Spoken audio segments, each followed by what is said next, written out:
Thank you very much for being here. Welcome to everybody. This is our 18th general meeting, so we are getting live.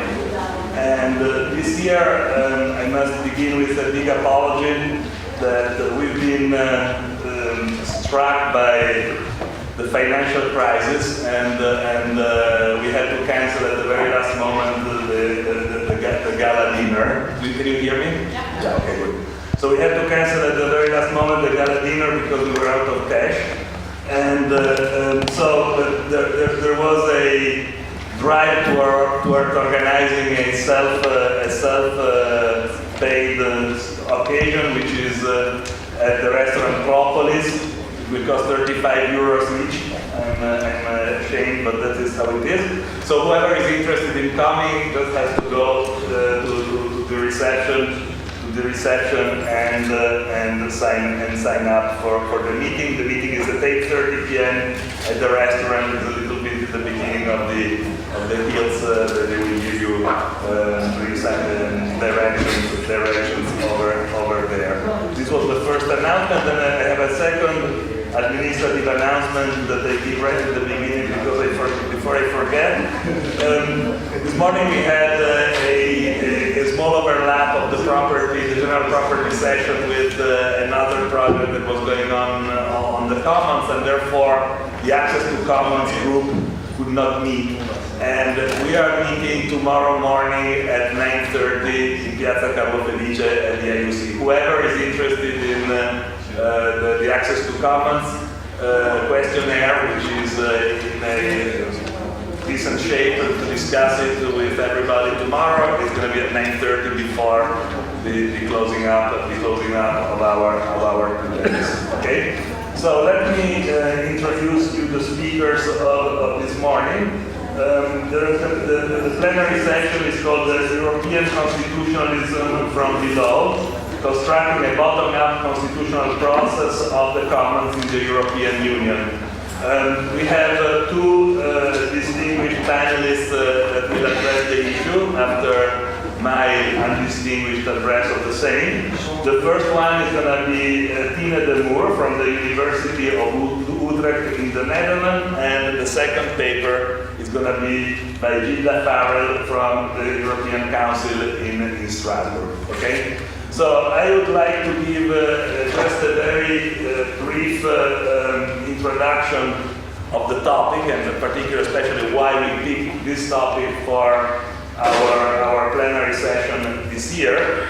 And I will start by saying that a very well-known constitutional law scholar and political philosopher from Yale, Bruce Ackerman, wrote a very famous book some years ago in which he was talking about constitutional moments as moments in the history of the law, and in particular the history of constitutional law, in which even if there are no formal changes in the constitutions, however, the context and the substance of constitutional law in a given country or in a given place is significantly changing. And Bruce Ackerman has organized his history of American constitutional law around the number of these moments in which external transformation has produced changes of meaning and of understanding within the legal community that ended up producing new constitutional sense. In Europe, in these last 4 years, since the beginning of the crisis, we can probably see ourselves not just as one country, but as a political union going through one of these constitutional moments. All of a sudden, what was a process, a small incremental process of shy democratization of the European institutions has been stopped quite suddenly. The process of constitutionalization, if we can, of democratization of Europe, had its peak, I would say, in the Treaty of Lisbon and in a variety of provisions within the treaty that were trying to push in the direction of a more legitimate and political politically accountable setting of rules and institutions that create the legal framework of the country. When the crisis hit, that process of democratization was tabled. And the whole European legal architecture has been shifted even farther away from the only democratically accountable institution, which is the parliament, that we know very well has a problem of power and a problem of not of representativeness, because it is actually elected by everybody, but has a power of effectiveness of its power, which has been increasing over time, but never made it become a real legislator in the process. After the beginning of the crisis, the power shifted suddenly, not only to the institution that to that moment had caused the worries of the scholarly and political community in Europe of the democratic deficit that was the Commission. You know, the discussion before the crisis of 2008 on the democracy deficit in Europe was basically focused on an overwhelming role of the Commission within a sort of a bureaucratic model of lawmaking that was actually claimed to be highly unaccountable, and of course, you know, the usual top-down European Council of Europe kind of decision-making process, which is more similar to a normal institution of international law, that is to say head of states meeting to make decisions, than a real institutional setting granted with its own authority and its bits of sovereignty. The shift of power in the constitutional change, in the constitutional transformation that we are experiencing out of a very clear state of emergency that has been proclaimed pretty much through the continent, is the so-called Troika, which is made of three different institutions, not just one, that are connected between them not by an institutional arrangement of power, but by a sharing of actual authority on the economy.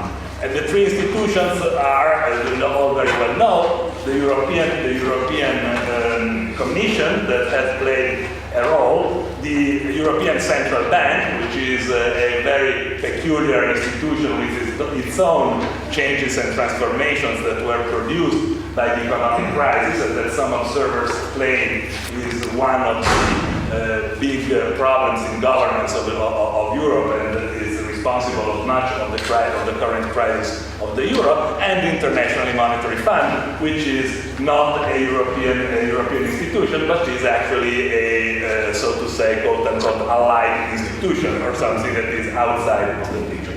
Now, this Troika has been playing the leadership role in the making of European constitutional law in this crisis period. Very well known are its actions over, especially in Greece and in Italy as well, by a memorandum that has required a year ago transformations of the legal systems that went a step farther away in the direction of the traditional neoliberal policy. This change is a change that, of course, as all the changes that are legitimized by a state of emergency, is supposed to be temporary. But you know, when temporary institutions take over and the end moment is not clearly set out, the temporary rhetoric might be like the rhetoric of transition from communist to the market. You know, you're still in transition all the time, and there is no real end to that kind of arrangement, in the foreseeable future. And right now we are in this state of affairs. This would be what I would describe as the top-down constitutional transformation, the top-down constitutional moment that Europe is experiencing in this particular period. So a constitution of emergency based on a head that is a sort of a mixed system of institutional power, and states that pretty much struggle to follow up the leadership that is exercised by the stronger ones on this leadership, to adapt to a certain kind of vision, which is I would say, a quite hard version of the traditional structural adjustment policy that to this point was reserved mostly for countries in the periphery of the world. I will not be, and this is not going to be our job today to discuss this top-down constitutional transformation, whether it qualifies as a constitutional transformation to begin with, how long and to what extent we can even talk about a constitutional Europe in the current state of affairs. That would be the topic of other reflections that, of course, many scholars are doing in a variety of contexts, but is not our task today. What I'm more interested in seeing is what would be the impact on the national constitutions of all of this, and the most well-known transformation that has been suggested is the so-called balanced budget provision to be introduced in the constitutions of the member states. Again, that is not a formal requirement by the Troika to actually change the constitutions in order to go in the direction of introducing balanced budget policy as a sort of very strict norm, not to allow to indebtedness of the countries away from the limits that have been set out already before by the Maastricht Treaty. But it is actually a strong suggestion accompanied by an institutional enforcement mechanism which is still quite new, which is some sort of ex-ante control by the court of the coherence of the usual budget of the countries to this sort of balanced vision. As you know very well, Great Britain didn't sign in that plan. The other countries pretty much did, all of them, and some countries have actually introduced changes in the actual constitutional law of the local states to incorporate within their own constitutional law this vision of the balanced budget, which has a variety of consequences in terms of social policy that have been debated quite a bit. Interesting that they haven't been debated so much in the process of transformation. They are probably it's probably going to be more of a debate as long as we will see what happens in actual economic policy in the next few years because of this constitutionalized provision where it happens. However, this is kind of the top-down thing. The question here is whether, usually every constitutional transformation is never, and this is really true of the law in general, never cuts only one way.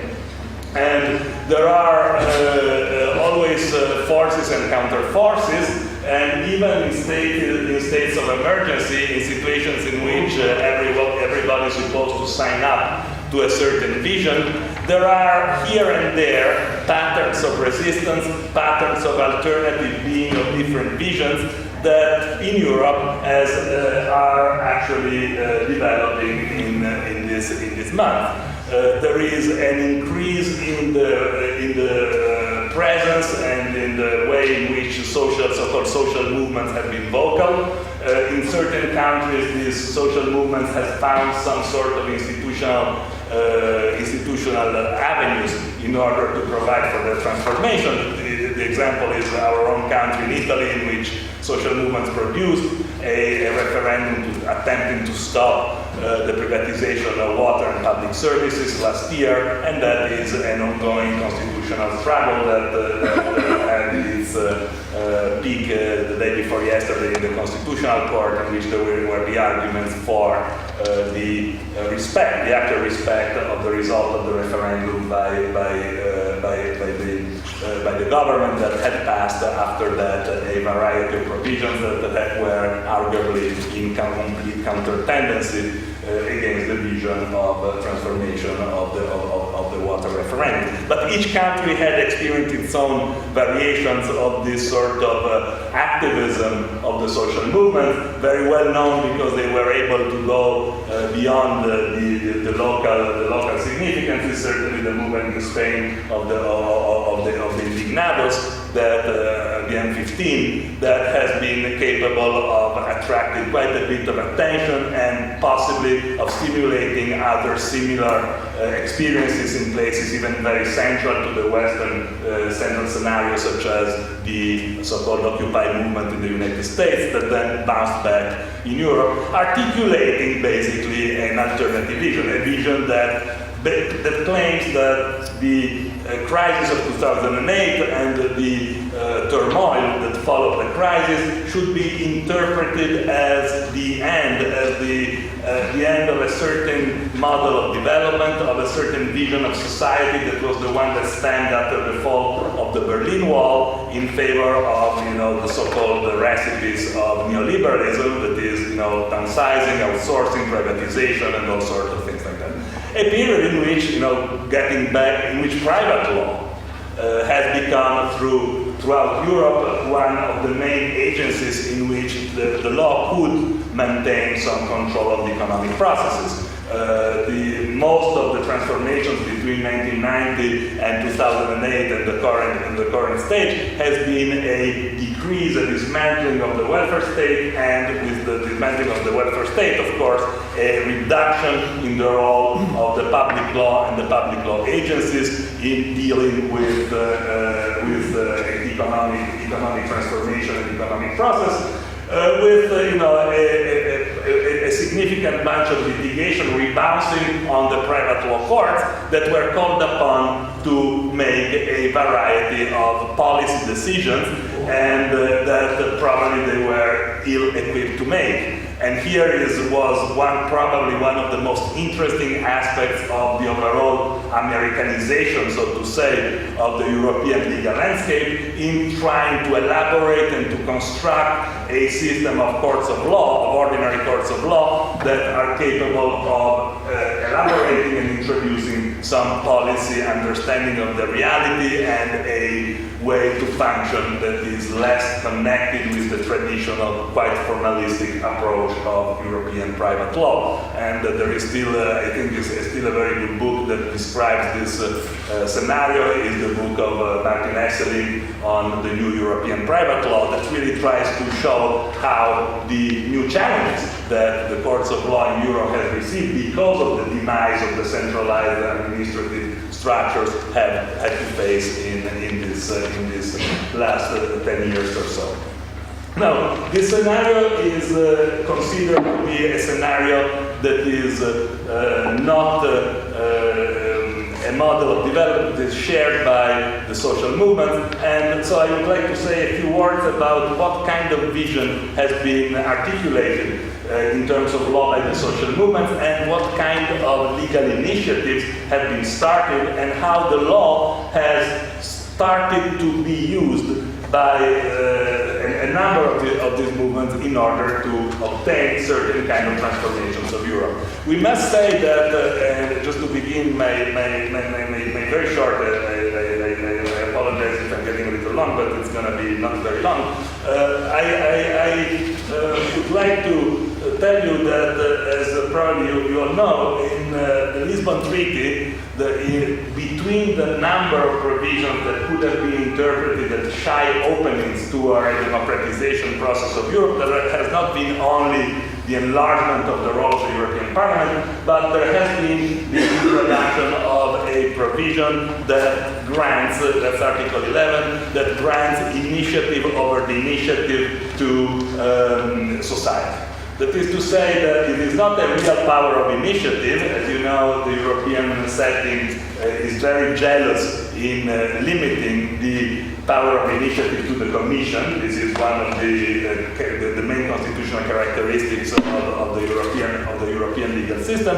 However, you know, the Commission has been made in some way responsive of bottom-up proposals coming from the people, as long as the people are capable to obtain a significant number of signatures, has been pointed in 1 million, within 7 member states, with a procedure that was tabled for a while and then has been reopened. And in last April, the regulation was provided already before. It's Regulation 211/2001, and later on, you know, different countries have been sort of giving the details of the way in which this process has to be organized. Of course, this is very, very recent, so there is not much yet out there. However, there is already one pretty important initiative, actually two, that come from the so-called social movement that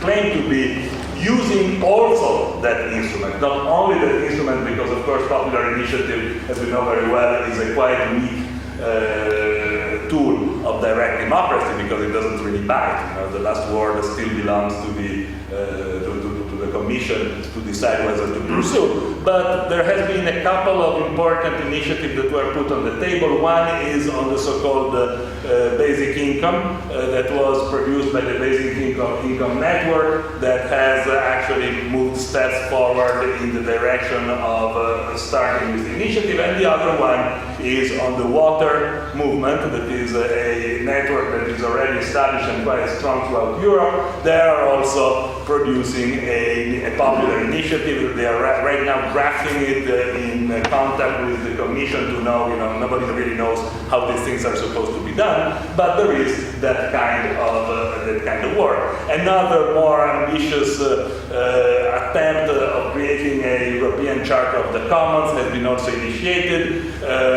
This has to be is kind of a broader constitutional vision, is still at the action stage, but has been discussed now in some 13 meetings throughout Europe, especially in Eastern Europe, in the last year or so. And the idea is to actually arrive to a widely shared text of a constitutional charter of the commons, that is to say, to put within European law a sort of legal definition, legal protection of the commons that then can be used as a way to limit the power of the European institutions and the other institutions who are the actual players in the game to privatize, to transfer, and to commodify certain kind of resources. So these are the kind of initiatives that are on the table.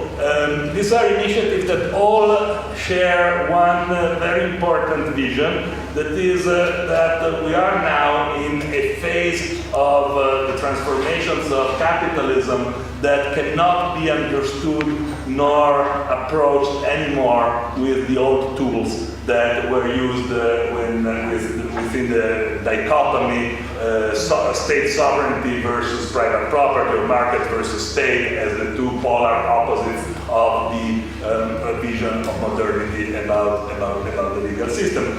These approaches actually claim that the transformation of the economic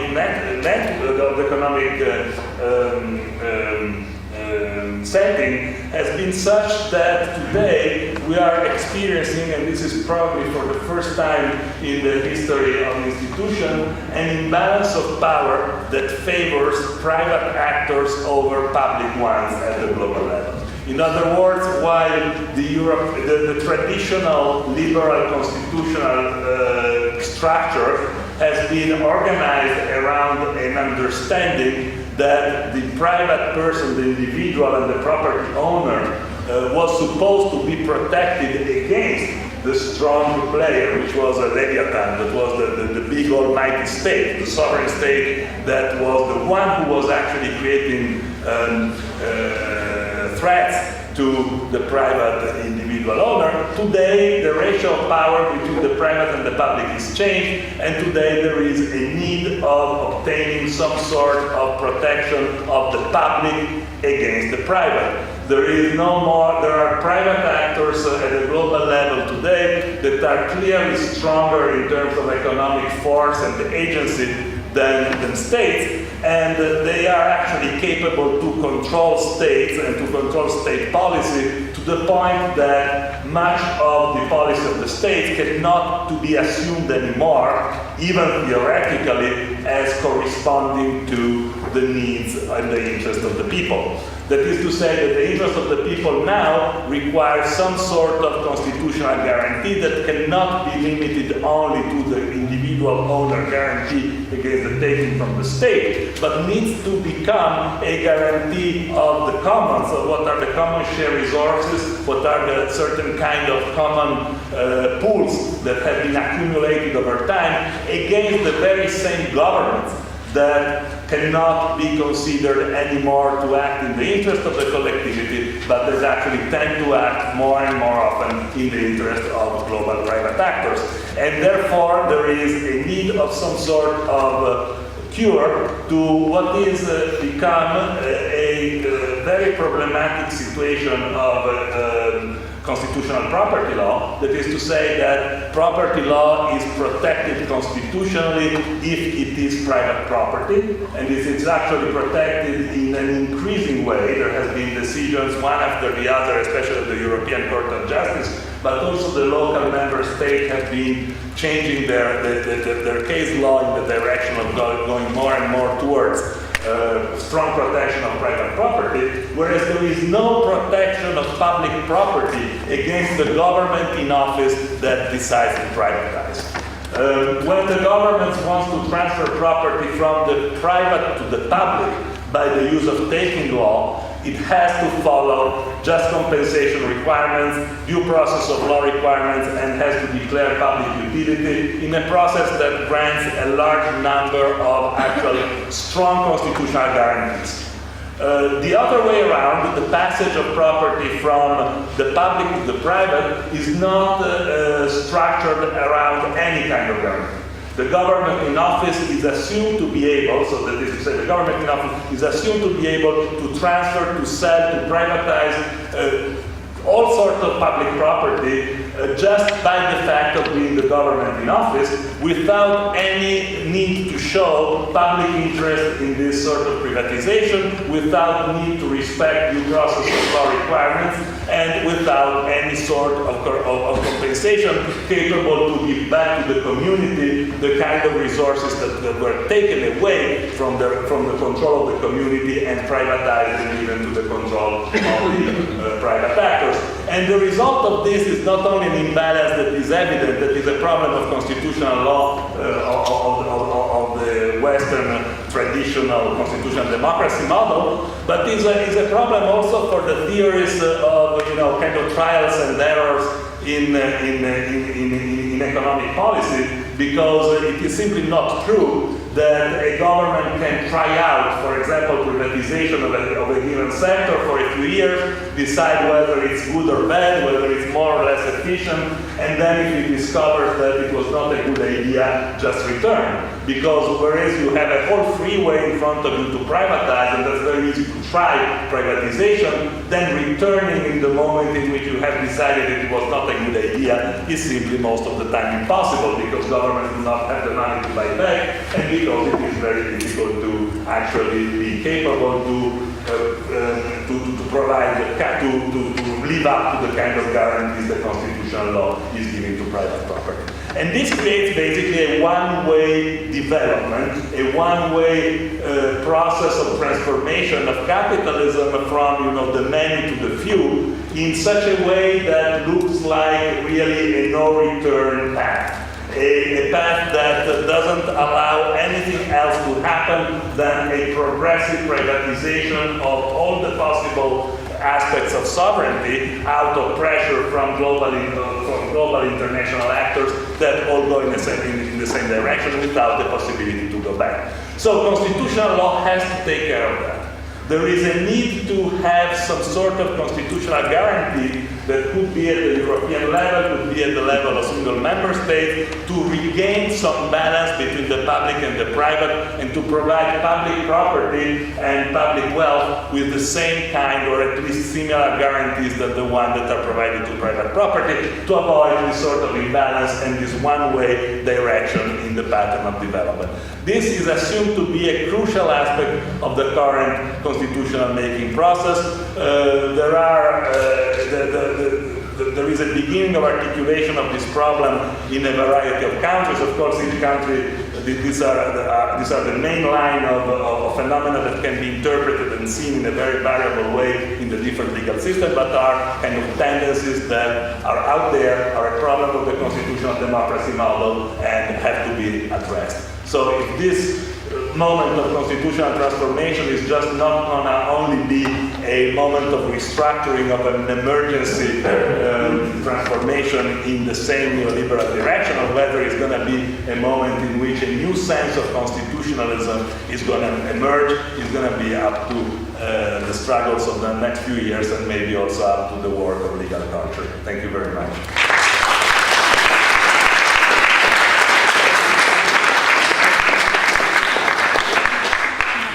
Okay, so Tina, please, you have the floor.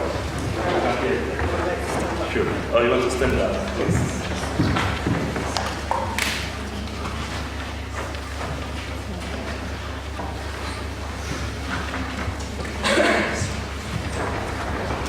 Let me first start by thanking Ugo and his wonderful team here for their hospitality and for the opportunity to present my work and that of my team at the Cooperative University.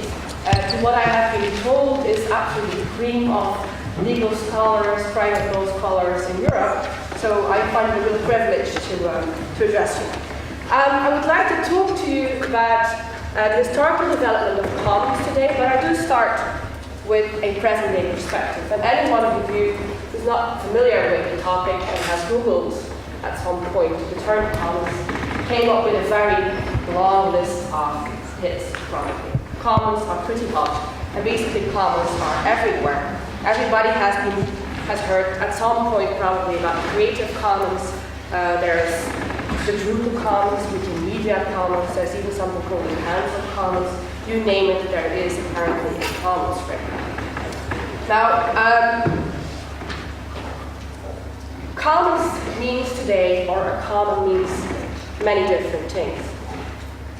It refers on the one hand to types of resources, and those can be tangible, can be land, can be a group of people sharing produce, but it can also be a virtual community, like a Wikimedia Commons, for example, it's really virtual. On the other hand, it also refers to institutions, to governance regimes. And those go from group governance, from basically clubs run by smaller groups of associations, people get together, to public government, to also open access regimes are sometimes covered under the term of commons. So that is a very wide spectrum. And if you look at the Wikipedia definition, the commons is a resource or are resources that are owned in common or shared between or among communities and populations. So all that we share, that is a lot. Now, what I would like to start with is take you back to the original meaning of commons and where does it really come from. So I'm going to take you back about 1,000 years of history back in time. And once upon a time in Europe, around the year 1000, there was a new sort of development, especially in northwestern Europe, for example, in the north of Italy. That was also a region where you started to see an increasing amount of people, farmers in particular, who started bringing land, mainly wasteland, so land that was not primarily productive, not arable land, but for example, waste pasture land, started to use that land in common and manage it in common together. You find all over Europe very many different terms for the local forms of those commons, and in Dutch we have several, in German I could give you hundreds of terms that really refer to a very similar, actually basically the same way of managing land together and using land together. Most of these, or at least the beginning of that development, you see around the 12th, 13th century, basically around the period of great population rise in Europe, 10th, 12th century, in some areas of Europe, especially the coastal areas in Western Europe, you see a large population rise. That leads to what they call the Great Reformation. So people start reclaiming land to turn into arable land, to turn it into food, basically. Now what happens if you have an agricultural system? I'm giving a bit of a talk on agricultural sciences, but you need to have that background. So what you had in Europe at that time was a system of agriculture that was based on a balance between arable land and pasture land. Farmers needed the pasture land because they put their cattle on. Cattle provided the manure, and the manure was necessary to provide the fertilizer for the arable land. So it's a cycle. You need both, and you need a balance. It's very important. And that balance is actually still very important in very many developing countries, which is also one of the explanations why we do find still a lot of commons over there. Now, this mixed agricultural system, if you have an increasing population that encroaches upon the common, that wants more arable land, the pasture land is decreasing, right? Because you need to get land somewhere. So the farmers who are already having arable land wanted to secure the amount of pasture land to secure the balance. Now what you see there is you get conflicts between farmers, you get conflicts between farmers and lords over the use of the land. And these lead to settlements, to agreements, to written regulations, which we now today know as the written regulations of commons. So basically what was decided then is that there was a sort of divided right over the same piece of land, whereby the lord often had a large say in land, for example also the hunting rights. But the farmers decided basically fairly autonomously on the use of the common land. They decided on who was going to use it according to which rules and how it was going to be managed. Beforehand, basically you had in many areas, and still later on as well, but the areas where you see commons arising, you see that before that it was mainly organized by the clan or the tribe, the family. Now, I'm going to just show you some pictures to give you some idea of how commons might have looked at. These are present in pictures, of course, but just to give you some examples of commons. This is one in the northeastern part of the Netherlands that started in the 13th century and was abolished not until the middle of the 19th century. And we have very nice sources about these commons. We call them so books with regulations of these commons.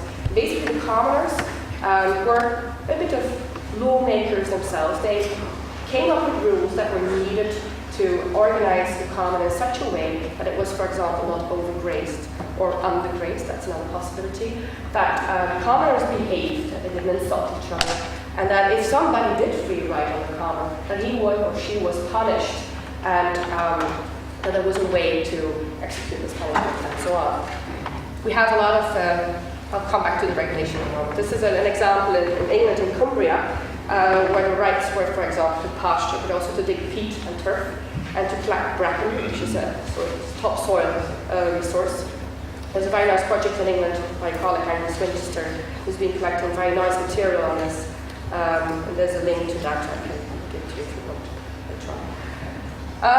And this is one closer by, the Italian Alps. There's a project by Marco Cassaro, Maurizio Visciandra, and Claudia Pietra from the University of Bologna.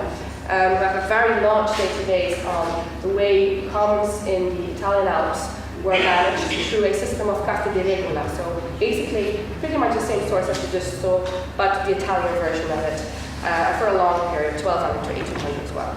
Now, I work together with these people. One of the projects I run is a comparison.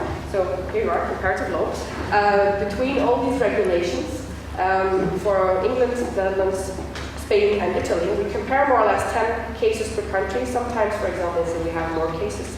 What we basically do is we analyze these regulations in detail to the very last letter of the regulation. And we compare them in a common framework database. So we compare them all in a way, in the same way. We categorize what we find in these regulations. And we try to find out what stimulated the change in these groups. And it's okay to have a rule in the beginning, but society changes. And many of these commons we're talking about survived for hundreds of years, sometimes 600 to 800 years. How did they do this? You can't have a common, you can't have an institution for that long if you don't change anything, because society changes. And we tried to find out how they changed this, and what the sanctions, for example, they came up with. I will show you some results in a moment. This is just to give you an idea of the length of the period we're looking at, 1300 to sometimes even up to today. In some cases, these commons still exist, but most of the commons disappeared around the middle of the 19th century. Now, the commons in this historical format are actually just one form of what I would like to call an institution for collective action. The term comes from now the late last week Ella Ostrom, a Nobel Prize winner in economics in 2009. She wrote a book years ago on commons, governing the commons, the dynamics of institutions of collective action. And basically, she compared all sorts of institutions that have two main features. They are self-governed, so these people decide themselves on the rules, the sanctions, and so on. And they are formed by the stakeholders themselves, bottom-up, not top-down. And this is also what we find in these historical commons for a long period, but also in other forms of institutions in the early modern European history. For example, guilds, water boards, they're all nice examples of people who were, apart from the state, apart from the market, organizing resource management themselves. They did, however, exclude others. So these are exclusive organizations. You have to become a member to get rights on these resources. You have to adhere to some norms, some rules, and you have to show reciprocity. If you are able to use the resource, you also have to do something to get that right. You have to preserve the right. The self-governing, as I said. And they try to limit internal conflicts via very sophisticated mechanisms of some. I think we don't have any examples anymore in the law. I'll come back to that in a moment. This is an example, a very nice one of Utrecht, a guild which has survived for more than 600 years. Had at some point even 260 members, and in fact was at some point a member of the city council. So the commons or other institutions of collective action could have also a lot of power within the local government. And for more examples, I have some flyers here too. You can find them on the website I'm running on the project. Now, why do these people do that? Why do these commons, but also guild members, why do they do it? What's the use? First of all, I think there's a good reason in terms of economies of scale. If you put all the little pieces of land together and you put one fence around it, you only need one person to look after the cows, basically. That's what it comes out. If you have all separate parcels, you have a lot more investment. You need more investment. And in many cases, this was rather poor land, so land that was not rich enough to produce commercial products so that they could actually have a good cost balance with, for example, investments. Another issue is collective bargaining positions. If you join together with 100 farmers, you're much stronger than if you're one farmer who wants to claim some rights. A very important point, I think, is the sharing of risks and the sharing of resources. If you get together, you can avoid some risks, for example, natural risks, devastate your whole income. What happened, for example, in many cases was that commons had parts that were close to the river, very handy to get your cows to the river, but you also had parts that were far away from it. And what happens is that there's a flood, for example, the lower parts can't be used. And that, when you have a common, you can change, you can have your cows run around. So that's one of the risks, but there are many other risks, also social risks you can share this way. There's also a good reason in terms of lower search and information costs. If you get together as farmers and you decide together on the price of the goods that can be found on the farmers, you have less costs in providing that kind of mechanism to obtain a good price for it. This was partly done by collective meetings, and people had to attend to those meetings, but they didn't really have to invest in getting people together either. It is also a good thing for reducing transaction costs. And in terms of policing and enforcement, as I just said, with one fence around it, you need one person monitoring the whole pasture land. You don't need several. It really is cheaper. Now, if it's cheaper, it might also be an alternative to the market. And I'm going to talk briefly about this and also about the potential as an alternative for the state. I don't think there are real alternatives. but they are part of what we should have as a spectrum of institutional options. I think there is really a need in society today for more institutional diversity. We basically have only the market and the state, and they work together like in public-private partnerships. But we need more variety in between, I think. And the commons are in between there. They're forms of activities of citizens who basically solve problems themselves with the support of the government and in interaction with the market. What is really striking about commoners, if you look at them in their history, is that contrary to what people like Derek Harding were claiming about the commons, is that people were always seeking their own gain, that they were selfish, and would be using the common to get more benefit out of it for themselves and the group. Well, contrary to that, you see that these commoners were extremely aware of the risks of over-utilization and the long-term effects of their bad behavior on the short term. So they solved the social dilemma without even knowing the term social dilemma, of course. But they solved it, they were aware of that problem. And how you can see the commons is as a sort of a stabilizing factor in markets that develop. In markets that develop, you don't really know much what's going to happen. We don't know, right? Today we have very fluctuating markets. So in those current circumstances, it is very hard to get a stable income. But what these farmers did was they used the common to at least stabilize part of their income. And they focused on self-sufficiency. They really wanted to use the commons for self-sufficiency. Now, how do you manage that people who have nothing much else and who have rights of access to a common, how do you manage that those people don't overuse, not for self-sufficiency, but for commercialization? You need to have rules about it. And there are very many interesting and actually quite smart rules you can find in that regulation on this issue. They have certain typical rules. You can actually also find them today in Africa. So this is basically common sense. It has nothing to do with a spread of a certain rule. This is probably what you come up with as a farmer if you think about it. For example, limit the number of cattle in relation to the capacity of the resource. It sounds reasonable, but if you look at over-harvesting today of woodland and so on in the private sector, it is not reasonable. That is the homo economicus you see there. But in this case, this is the reasonable farmer you see in action. What they did, for example, very smart, is to say, if the common is open in the summertime, you can put your cattle in the summertime, for example, on pasture land. You cannot put more cattle on there as what you had in the wintertime. Why is that? Because you might have had the opportunity to go to the market as a farmer and buy more cattle and put it on the common, and after the summer, you sell it again, and you get a good profit of it. But it's not for self-sufficiency, it's for commercialization. If everybody does that, you have a problem. You can, for example, also forbid that people can't sell the products they get from the cattle on the common outside of the village. So basically what they did was, you can use it for yourself, but not to commercialize it, because then you will get the incentive to get more and more, and that will lead to the tragedy of the commons. Just some examples, because I know legal scholars like rules, and these are rules. Just some examples to give you some idea about what you can find. The right to pasture cannot be sold or leased, for example, nor can the milk coming from the cows on the common be sold. So you see, there's a limitation of commercialization. Nobody can sell his meat. Many examples.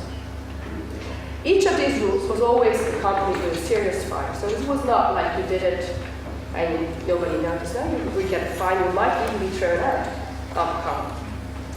Basically, what I think these rules show is that the market is a threat and a stimulus, not only a threat, but also a stimulus to organize in these forms of organizations. But it's a threat to institutionalization.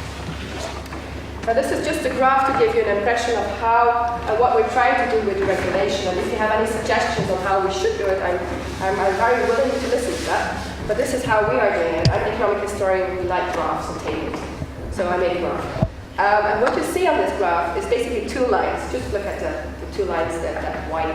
The top line indicates the level of the fine over time that was put on using peak in too large amount, digging peat in too large amount. The bottom line is the number of resource units, so the number of peat pieces basically you could dig on a common. On this particular common, it's only one case, over time. But what you see is that the amount of resources available dropped. And you see that in the bottom line. The number of pieces of peat commoners could use individually per household dropped significantly. And at the same time, the fine went up drastically. So basically, they were aware of the resource depletion and they didn't know how to do something about it. The interesting thing is, though, that you also see the upgoing line is a middle line between the other two bullets.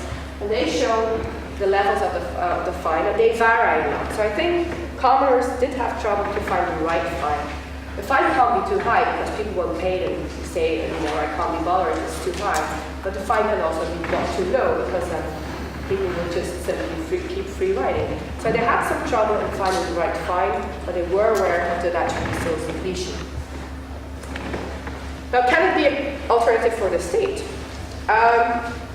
I don't think so, but it can be, again, one of the other options to deal with some aspects of what the state is dealing with today, or which is left over to the private sector. Because there are some particular features in these collectivities which I think are better than what we would get from a state government resource. For example, the participation of stakeholders in decision-making process is very high, and it's known from other research that this is very important to make sure that people live up to the rules. There's a rotation of responsibilities, so everybody has to take care of one particular part of the job. Also monitoring, also fining people. So basically, people are confronted with also the policing part. We leave that to the police these days, but there's some variety there. There's a very intensive social control. People often don't like to talk about social control as a sort of dirty word. We don't like social control. But on these commons, you see how effective it can be to increase social control, to make sure that people keep an eye on each other, basically. And that's a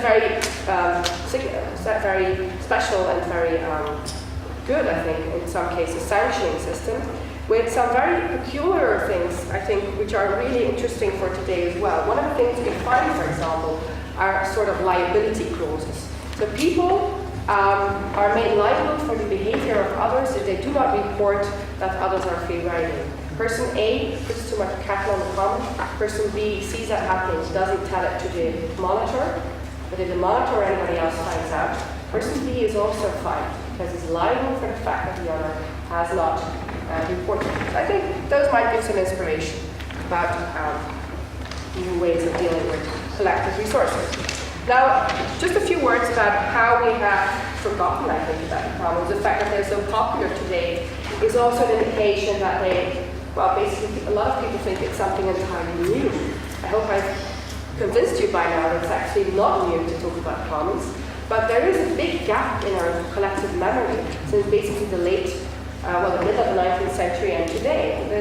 For a long time, people did not realize what commons existed. Now, what you see, if you look at Europe, most of Europe, especially Western Europe, is that, of course, I don't have to tell you this, the individual becomes more important than during the 18th century. You see the nation-state coming up, taking over a lot of roles of the local society. The state decides on the economic framework. So the locals can no longer basically decide on how to organize local resource management. And they also decide on the legally accepted forms of institutions. In combination with that, you see the emergence of the liberal free market and the emergence, of course, of private property beginning in the 19th century. Now, this combination, this cocktail, basically led in the middle of the 19th century to the centralized dissolution of common land in virtually the whole of Western Europe. In some parts, specifically Southern Europe, you still see some quite a few communities that have commons left. In Belgium and the Netherlands, there's one or two, very few. In England, it's a bit different situation, also different legal situation, so it's different. But one example, just to name one, is Belgium, for example, the law on the défrichement, so on the reclamations, middle of the 19th century. Here we have a lot of social problems, a lot of poverty, a number of crises. What they did, it's a big story, but basically this law on the reclamation was a privatization law, which gave local communities the right to claim the land of commoners. And if the local communities didn't do it, the state itself had the right to actually claim the right and sell it in public. So basically, this is the period when all commons in Belgium, for example, disappeared. Now let's jump back to the period closer to time, 1968, the tragedy of the commons. I think most of you have ever heard of this concept. It's sort of normal textbook material, especially for economists, probably also for legal scholars. Basically, Harding, a biologist, American biologist, claimed in that article that there's something like the commons. Refers also to the historical situation. People don't communicate, they don't regulate, they don't institutionalize, they have no boundaries, there's open access, so everybody can use a common as much as they want. And in the end, where there's less diseases, more population rise, this leads to over-harvesting of the commons.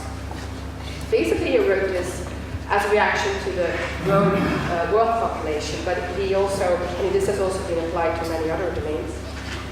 The solution to all of this, Harding said, is either you organize everything via the state, basically the communist system, either you organize everything via the market, complete liberalization. We have seen in the meanwhile that either system doesn't really work either. And we know on the basis of historical research and present-day research that commoners do communicate, and they do regulate, and do set boundaries. So basically, I'm not a very great believer of Harding's story, but what he did do, and that is really important for the concept of commons today, is that he linked the concept of a local common to the global issues we know.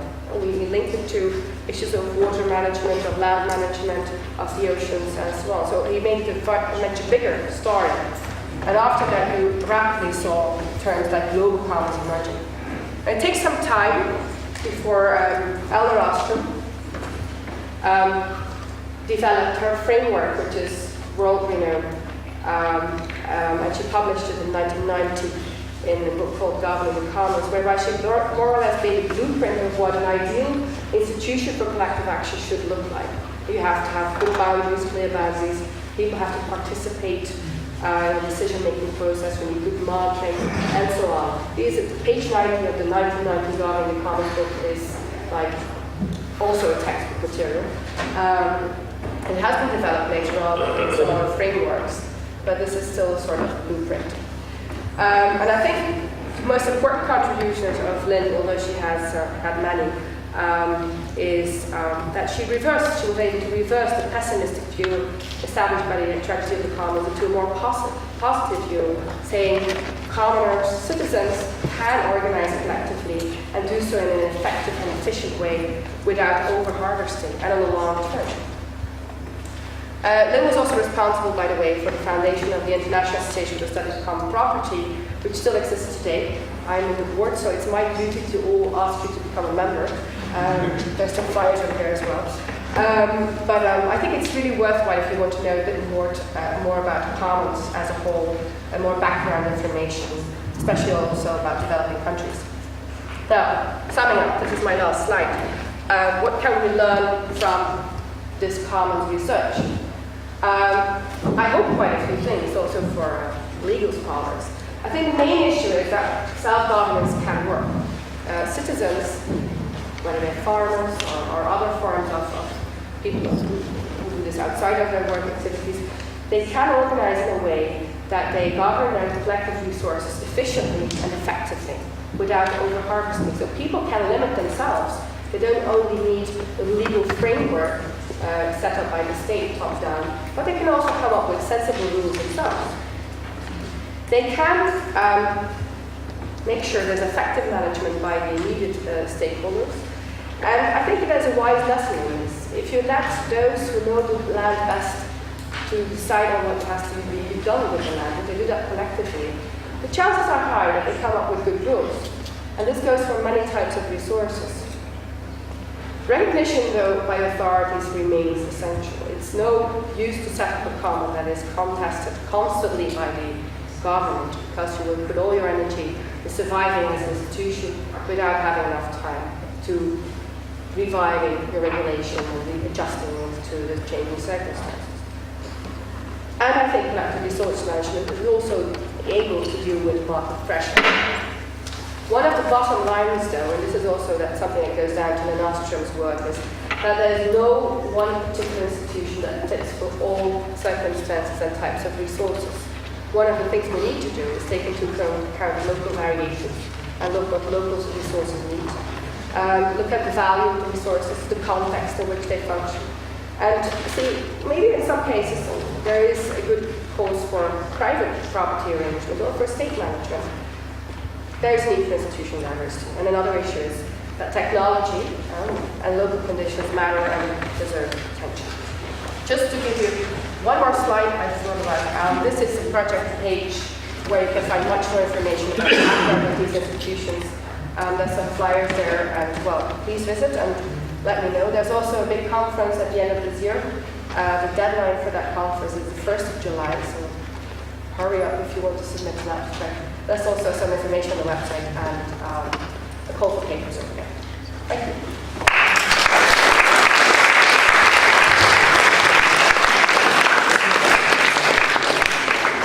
Thank you so much, Tina, for a very, very interesting presentation you gave us. Now I suggest to have our last paper now and then have the discussion on the three papers together at the end, if you don't mind. So, Gilda, please, you have the floor.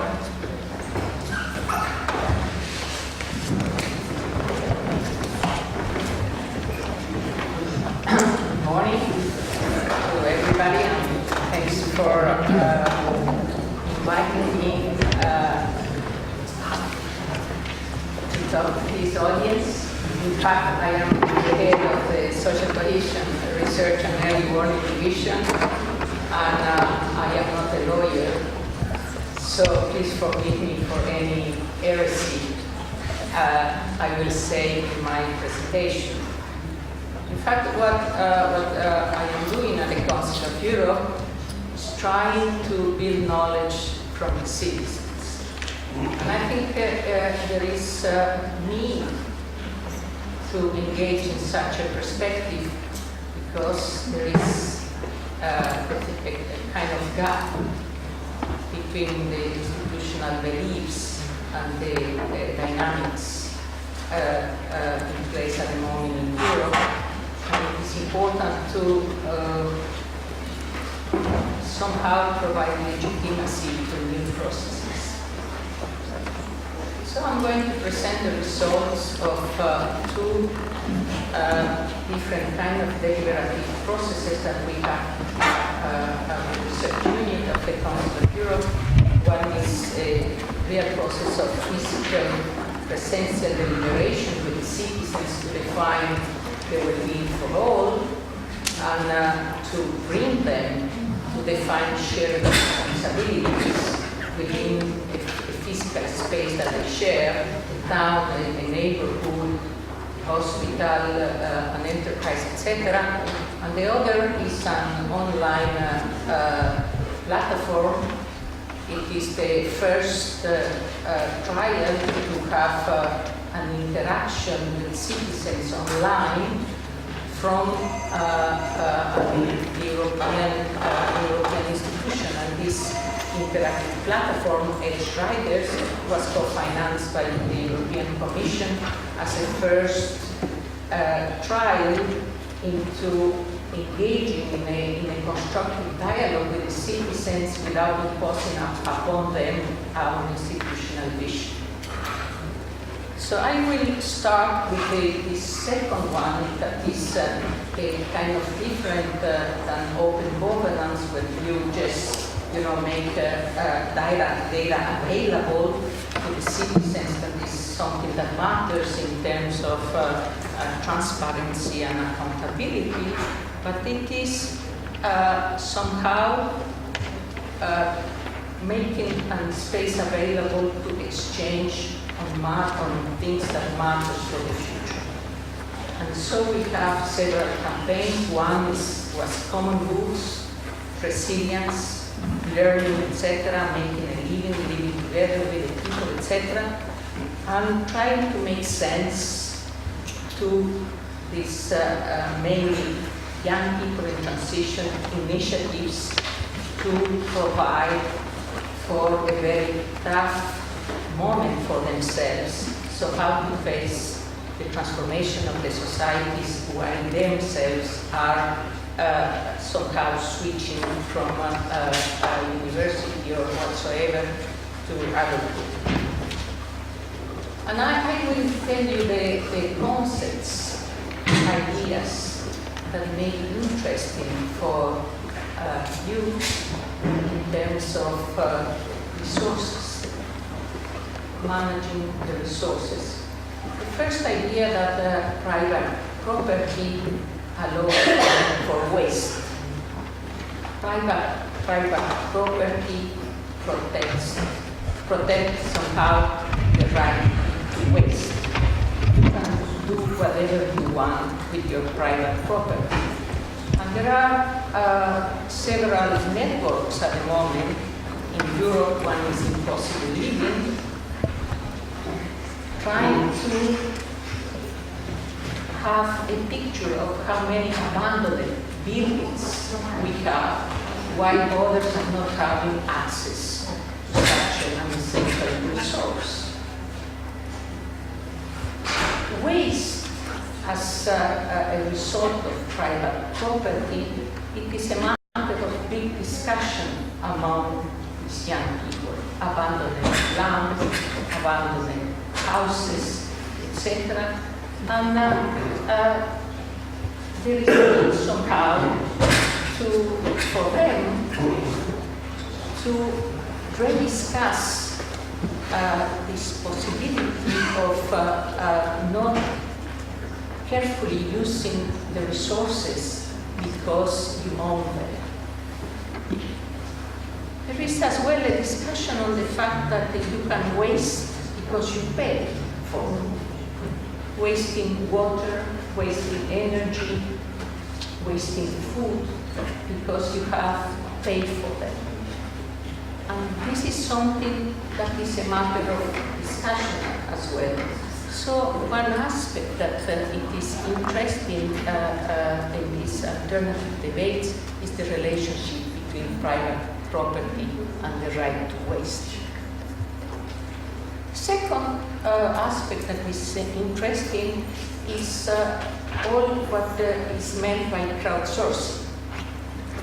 Crowdsourcing meaning being able to constitute a common good, using a multiplicity of sources.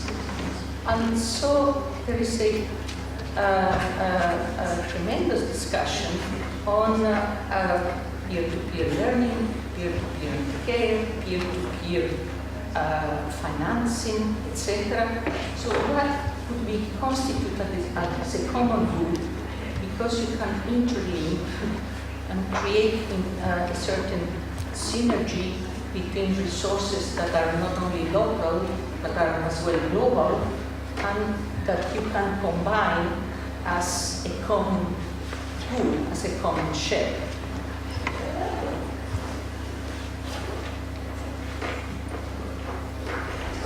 The other I will present the larger picture of what should be the functions of the common property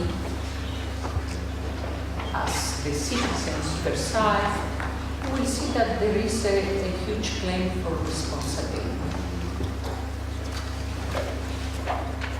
And this is important because I am at the Council of Europe, for instance, and the privatization of food and the right to waste food that is emerging more and more, in the statistics, the increasing productivity between the 60s and now in agricultural production in Europe is about 40%, and that's exactly what we are doing.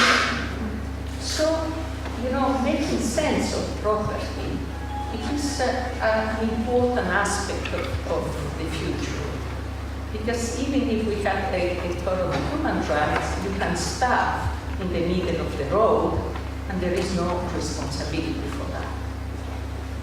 So, what is transversal to this debate on the relationship between the citizens and the rules is that the relationship should be based on a social, societal responsibility, and this dimension should be incorporated in the possession of the goods or in the constitution of a common good. This is a bit, for what the reflections of these young people. Of course, they are pirates, indignados, or whatever you want to call them, but they are as well, searching somehow in the vision of resilience. So, how to readapt themselves to a changing society, changing pattern of property, where resources that are essential for the human dignity are becoming scarce because there is a huge concentration of wealth in the hands of the few. And this is a problem I think, for the future of our societies and the societal function of the legislation. Because, for instance, in the years to come, 1% of German children will inherit 30% of the wealth. I'm not talking about the flow in income, I'm talking about stock. So what should be what should be the societal function of the law, of the Constitution, in preserving the cohesion of the society in the highly polarized world? This is something that for me, that I'm the head of the social cohesion services, it matters.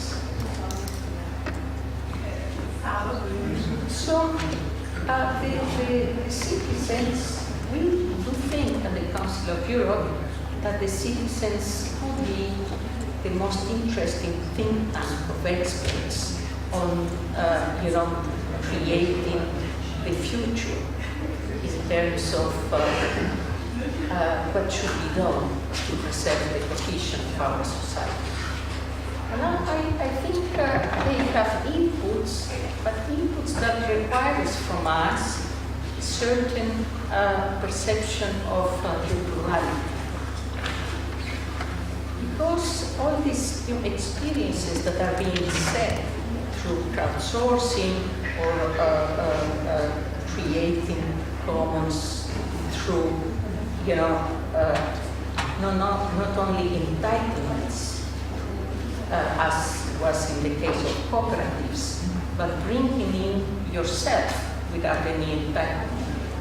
So, and this is, I think, a basic idea of the commons for the future, that commons could play a role in re-equilibrium of the society. So you can be part of something, you can be part of the property, if you want, of the sharing without having a personal entitlement or contribution.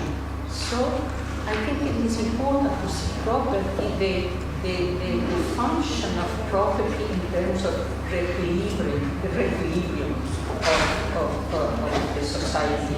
And this for the peace, for the future, for the vision, for the hope. So I'm going to finish, so we have place for the debate, on showing you what the citizens think when they link their well-being to the common good. What do they think should be the function of the goods? First of all, it was quite surprising for me to discover that this homus economicus is a kind of a myth, because every citizen has a notion of the common aspect of the good. So if we enjoy, if enjoy a good, there is a common aspect of this good, and you cannot have this good unless there is some collective effort to have it. And this is a continuous perception. And when you bring the citizens to discuss about the well-being of all, it clearly emerges this relationship between your own well-being and the collective setting of the goods. And there is a lot of sufferance, of illness, of ill-being, when the collective setting is not there or disappear, or you have not any more access. So what are the functions of this new set of this new organization of the resources? The first is they should guarantee equity in access. So you don't need to contribute. You don't need to have money. It should be an entitlement. The second one is it should provide to organize the availability for all, but as well to create them. It should provide ground for make commons exist. They have a function in preservation. So this new kind of organization of resources, common goods, should have a function in preserving. It has, they have a function in quality. And they should entitle access with quality. They have a function in improving common management. People able to manage the resources. They have to provide some regulation. But what the citizens mean by regulation is not only the legal frameworks, but as well spaces to agree on rules of the game. Should be some, and this is important, the transformation in the perspective of the commons is that you can set rules of the game, and I think the presentation before was somehow dealing with this emergency of set of rules that are a matter of consultation between the participants.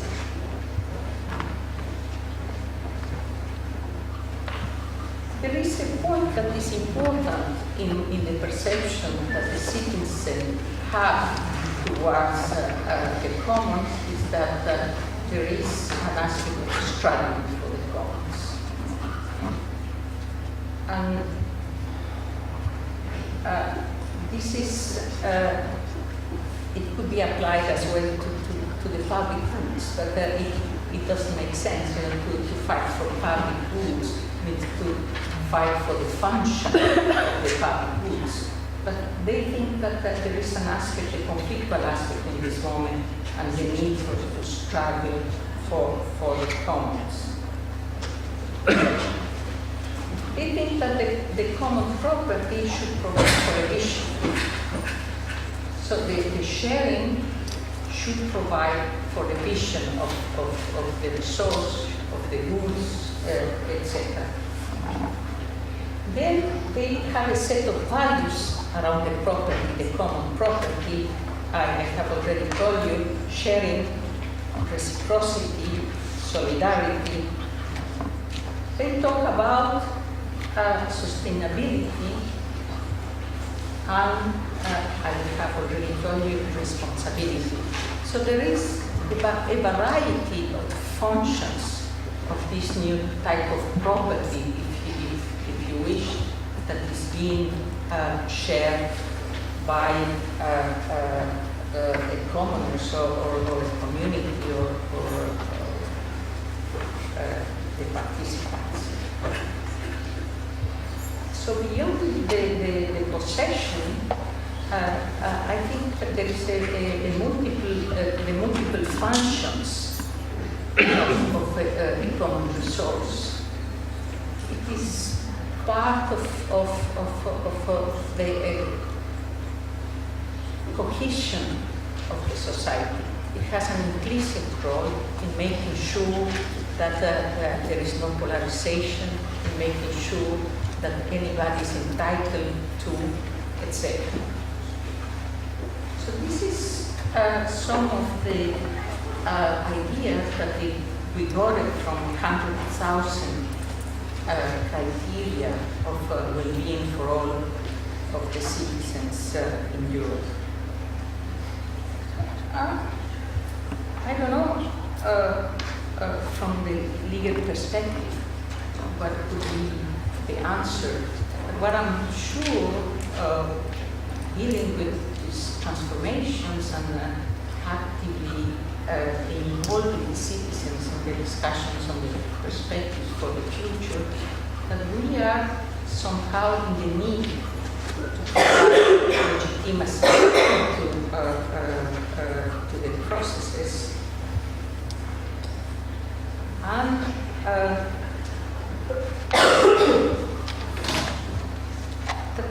the extreme polarization in access to the moment in our society is somehow hindering us from having a vision of the future. Thank you very much.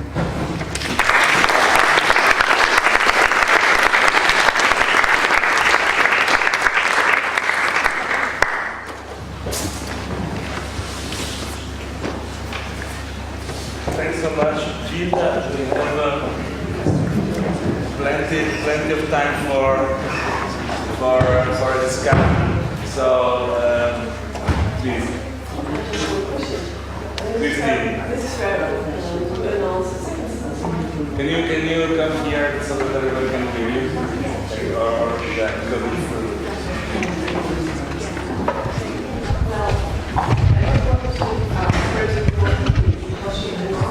Second survey on well-being and still waiting for the second survey.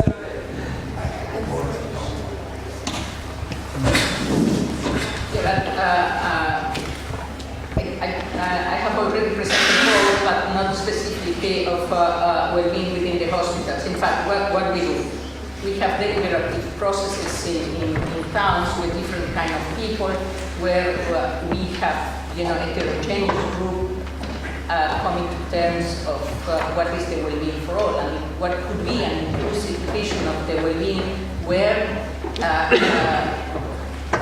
we discuss the priorities in terms of the use of the resources and distribution of resources. Within the hospitals and the enterprises of schools, we do the same thing, but we work mainly in psychiatric hospitals. So how the psychiatric, the patients and doctors and etc. who somehow gain a shared vision of their own space and their own being. Perhaps less somehow linked with building common goods, but it is building a common vision and somehow sharing the responsibility of this space, where somehow if there is no exchange on the objective from both sides, the patients and the personnel, the result is in fact that the life of the patients doesn't improve somehow or improve from the medical side, but less from the well-being as a complexity. This is so. What we try to do in structures is to bring the idea of the well-being as a complexity of factors, rather than, for instance, in psychiatric hospital, dealing only with the medical aspect of the needs. Please. Just a short question. Speak up. Just a short question. So I think that there are also some new age commons. I didn't mention it, but in Spain, I think also in Italy, there are towns and villages which already function as new age commons with their own money, and maybe if you could tell us something more about that. Well, I had another presentation, which was in the Homer, in which I actually wanted to say a bit more about the present day situation, because if we're talking about a revival of these commons, there's a reason, and it's not just because there's so many terms on the internet saying there's commons, but there's tons of initiatives, basically, right now, indeed. And they don't necessarily have to be new. I'm not sure how to mention it.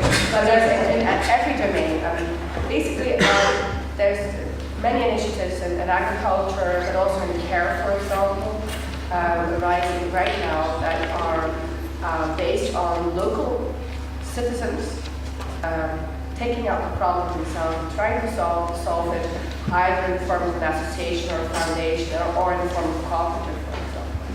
And what is interesting to see is that you see it in particular in sectors and countries which are dealing with big crises. For example, that you see many initiatives emerging in care right now, whereby local villagers and in cities, people set up child care initiatives outside of the market, away from the state, but also for elderly care and so on. And the reason for that is actually quite simple. The Netherlands has a very largely privatized care system.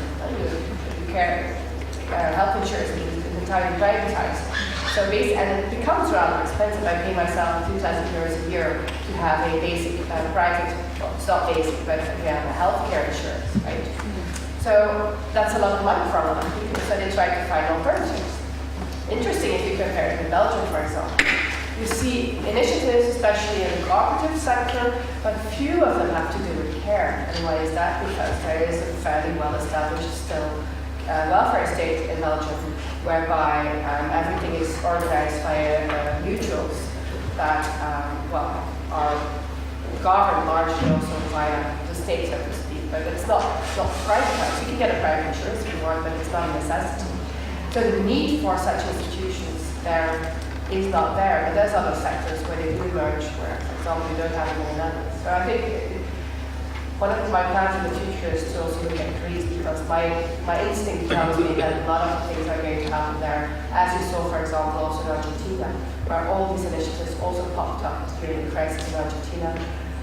So I think it's becoming legal. Sometimes education and high-level formation is presented as common goals. Is it right? Well, that's where I started. As I said, I mean, the term commons itself has been sort of stretched over time. In the beginning, it meant something very local. Then it started meaning more than just agriculture system, also irrigation system, water courts as well.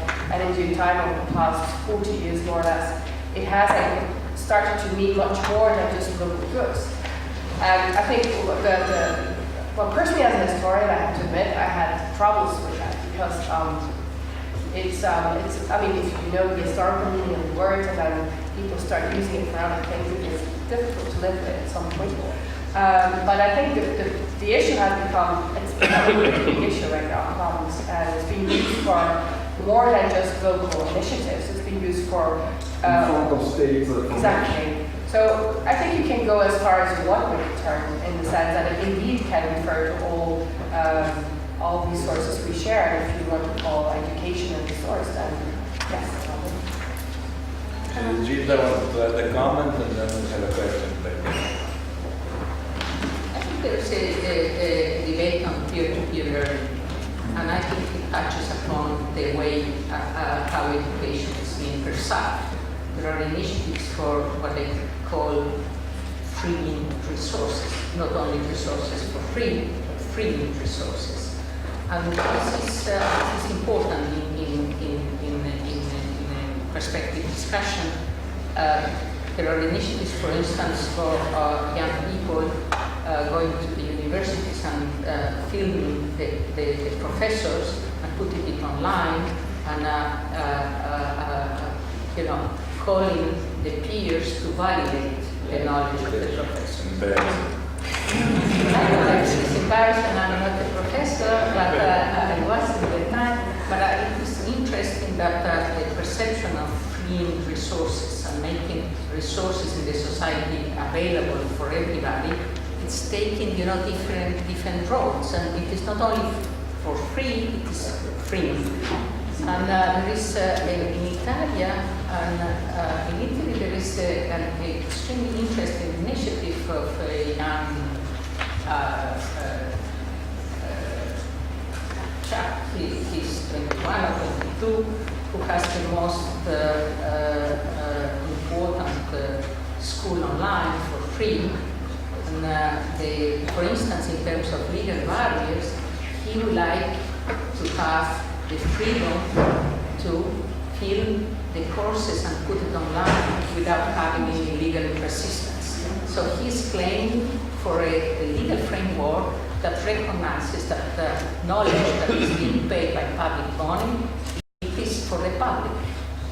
And this is information in the legal system, for instance. But of course, there is the debate, and it is healthy if there is a debate. But these are ideas that are around. There's a question back there. I was just wondering in relation to the first presentation, whether there was any reason why Professor Hardin's views about the tragedy of the commons seem to have been taught and treated as fundamental in America, but they seem to be absolutely disregarded by English property lawyers. Is there some fundamental difference in the nature of the commons, I wonder, across the Atlantic that makes them different? Because English property lawyers just wouldn't see that as an issue at all. Primarily, I think, because commons would be seen as matters of private property. The fundamental basis of them is private property, and then there is public regulation of them. Yeah, well, I'm quite surprised that you say that it's not picked up here, because as far as I know, my fellow economists all had it in their textbooks, also in Europe. Maybe not among legal scholars. Is that what you're saying, that it's not in Europe? Among legal, okay. I think it's true to say it's taught, I may be wrong, but I think it's taught right at the beginning of an American property course. But it wouldn't be taught in an English property course. Yeah, well, I mean, to start with, England and the States have a very different prehistory, so to speak, on commons. I mean,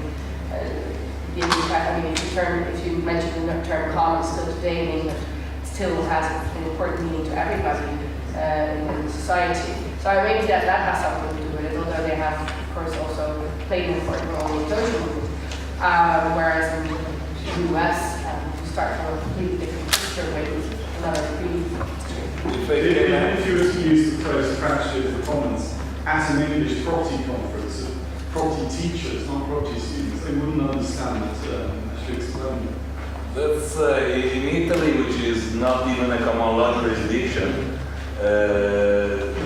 Basic textbooks since 1990 were opening with critical discussions of the tragedy of the commons. It's now completely currency in students, I guess, throughout the country as a theoretical approach to property law problems. So it seems to me that it's pretty probably it has to do a little bit with the very specialized and narrow approach of British property law scholars, as opposed not only to Americans, but I would say, generally speaking, it's a highly specialized, technical, and very difficult area of British property law with its own terminology, its own kind of logics. And so I'm not completely surprised that they would not know what the tragedy of the commons is, but I think they're better informed themselves. Well, I just have one comment. It was very noticeable from the data range, which I think was 1968, Professor Hardin's work, if I'm right, that in England, the Commons Registration Act, which was 3 years before that, had prevented any unstinted comment. In other words, the amount of use has to be limited in the registration. And it's not possible to have just an unlimited comment any longer. Yeah. Well, yeah, that's also. Just a coincidence. Yeah, well, yeah, I mean, I think maybe a coincidence, but also, I mean, can just not disregard the difference between England and the continent in terms of development of commons. Also, the earlier in England, massive top-down enclosure. You see that much later in Europe. But I think a lot has to do with just still the knowledge that people have about commons, and they didn't have that break during the French Revolution we had in the same way. So. Please, Margherita. You have to talk very. yes, of course. Talk up. First of all, thank you very much for the very interesting presentations. So I would like to focus on the first one and on the definition of commons you used at the beginning. So the definition of commons, of course, is very controversial, and the idea of commons, as you said, has been stretched out a lot. So we define commons as all that we share somehow, but at the same time, also according to Ostrom's institutional analysis, what is really important in a collective management of commons is the idea of clear boundaries for the use of resources. So I'd like to talk a bit more on how in historical experiences, for example, the necessary need for exclusion somehow that is again related to this idea of commons, so to the idea that the use of resources should be well defined, is at the same time balanced with the need to share resources. So my fear is that again the idea of commons, if we really stick to the analysis that has been made in a wonderful way, starting from Elinor Ostrom, is the idea that commons somehow become again a means of exclusion, because of course commons are something that a community is sharing, but then community is again an exclusive concept. So yeah, okay. Yeah, there's many things to say about that. I'm trying to structure it a bit. Well, there is, of course, I mean, as I started saying it, and now it means a lot more, many things than what it initially meant, and also what it meant, for example, in the study of Elinor Ostrom. Setting boundaries is definitely an important part of that. And it's also a very crucial part of the regulation in commons, and in the commons I showed, and any common we find. That is just, I mean, that's where it starts. You start by saying there are rights and there are people who get rights, and if you want to get that right, you have to live up to these conditions. And sometimes these are, for example, that you have to belong to a certain family, but in many cases, it means that you have to pay a certain fine, a certain fee every year, or sometimes it says you need to have a horse to use a common. But those, for example, those are commons in which they say you can only use a common if you're poor. And you have definitions of poverty in that time as well. So there are varieties, and we don't really know yet when you see which varieties. So people were excluded, definitely. Now there's basically, if you look at the European history, there's two types of commons. On the one hand, you have a more open type, whereby basically the boundaries of the common, both physically and legally, so to speak, were the same as the boundaries of the village as an administrative unit, meaning that everybody who lived within the village and who was free writing could use the common.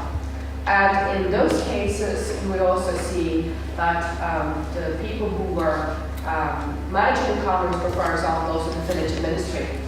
And that is mainly the case in commons that are very large. You have commons of hundreds of hectares. It's just very hard to govern that with a small group. And there's plenty of space, so a lot of people can use it. So now, why not let the whole village use it?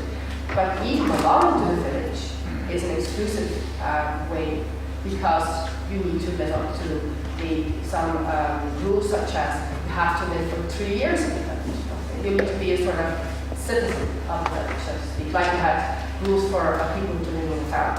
One of the interesting things you see also in European, let me finish my two types first.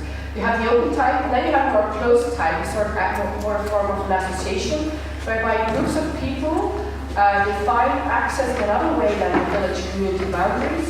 But for example, they say you have to live around that area and you need to pay this fee every year. You have to come from this family and so on. And they usually govern the common themselves, completely autonomously. So also away from local governments and so on. They don't have anything to do with the government. So the people govern themselves. And you see sort of different rules within those commons as well. Now what you also see within the commons is that over time, in some cases, and again, we don't know exactly why yet, we're studying it, you see within the common a growing inequality. At some point, for example, in the Dutch case I showed you, you see that there are full commoners, half commoners, and quarter commoners. And full commoner means that you have all the rights, and then half commoners have only half rights. So you see also some sort of inequality within the common emerge, and a sort of exclusion within the common, so to speak. Now, one of the ham question basically is, if you look at a very long perspective for more than 1,000 years, is the emergence of these institutions, is that an intermediate step towards full privatization, as we later see in the 19th century, or basically a split between public and private? Or is it something different? Is it a form that lives next to those two forms? And I think as long as we don't understand perfectly well how exclusion works and how it works within the common and how inequality can grow, it doesn't always grow, but how it can exist within the common, we can't give a definite answer to that. But I think it's also, from a legal perspective, I find it interesting to know what kind of, do we have an evolutionary model of law developing towards a complete private law, or do we have a completely different model? And what is stimulating one or the other? It is interesting, or at least this is producing some issues, I think, the fact that we can see that from the demise of the public sector, it comes a sort of natural increase of the common movement, which is pretty obvious to happen. I wonder, whether this is something that should be kept in mind critically in some way to understand how a common could be organized and should be organized in order to work as a counter principle, because otherwise it's just another form of privatization that works in a, so to say, in an intermediate stage, but is not really creating a counter principle, perhaps. I have Gilda that was interested in giving a remark, and then I see two hands up back there, which I think we have to enlarge the concept of commons, because if we look only at the stocks, the issue of boundaries, it is a matter. But we are in a changing society, and for instance, my country in Europe, so should we have to exclude them from common goods because they are exchangers? This is an issue. There is another issue that we should also work on the flows. And it's important, for instance, the use of water, the use of energy, and the common perception of water as a common good, energy as a common good, could mean, as citizens suggest, reverse the logics of economies of scale. The more you consume, the more you pay. And this is a vision that is being discussed as well. Of course, I'm just being an intermediary between this citizens' debate and all the kind of things. But why not? The more you consume the water, the more you pay. As to guarantee that those who have minimum consumption have, for instance, free access to good. That is an entitlement of the fundamental aspect of the human dignity. And this is something that I think it should be considered as well, in the debates around commons. there were some hands up with this. I have a question concerning the second presentation. Speak up. I remember you mentioned that the commons origin from agricultural system. It's based on self-sufficient. I was wondering if just talk about the commons on agricultural land. Do you think this model still work in today's in this modern environment. You say it's based on self-efficient. So, for example, if we adopt this in a local community, will this work truly? Because with the process of globalization, people, if they need something in the exchange, if you just do this self-sufficient work. Yeah, it takes a bit up to the question because well, I think it does work, and we see it working today and in other domains that you're talking about. You have to think of free water industry as most people are engaged in agriculture. It's quite logical to see emerging there, but you see it also in cities emerging down. And today, for example, I am collective consuming of the flow of energy. You can also organize that in a sort of calming setup. Now, I think where it is organized is in cases where you have resources that are where the provision of that resource through the market or the state is of poor quality or insufficient. For example, one of the examples in the Netherlands is childcare. Childcare in the Netherlands is particularly bad and very expensive due to liberalization. There are a lot of studies about that. And what you see is that people start to sort of calm amongst themselves to organize childcare within families. Now, what they want primarily is not to make a profit out of it. They want to provide their needs, and that is self-sufficiency. And their needs in that particular case are childcare for their children. So they don't charge each other too much and make a profit out of it. Maybe they have a bit in the end of the year dividing total, so to speak. But they actually show that the model can work on a self-sufficient basis. And they probably have jobs somewhere else and maybe make a lot of money and are far more than self-sufficient. But when they set up that particular type of common, so to speak, their strive is to fulfill their needs, just their needs, in a feasible way. Now, one of the big differences between today and the past is that today we actually have more diversified needs. So we have to need childcare, we need food, we need a car, we need transport in general. Whereas if you look at pre-modern history, people basically needed an income to buy food, or they needed to grow their food themselves and no cars whatsoever.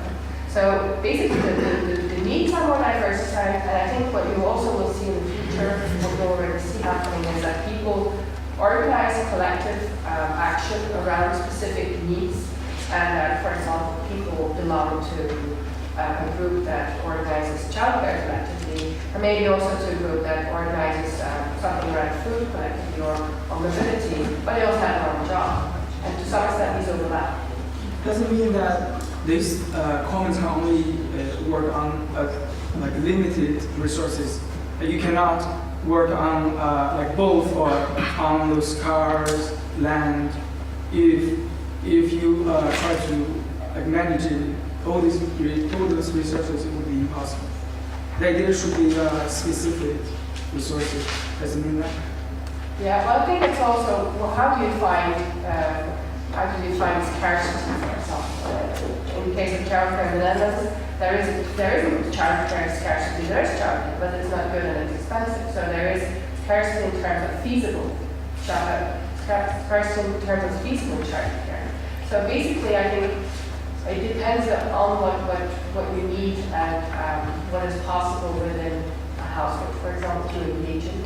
And I think one of the problems citizens are facing is that it takes time indeed to organize something yourself instead of relying on the market or the state, and that you can't simply rely on, I mean, it would probably be possible to use an average domain.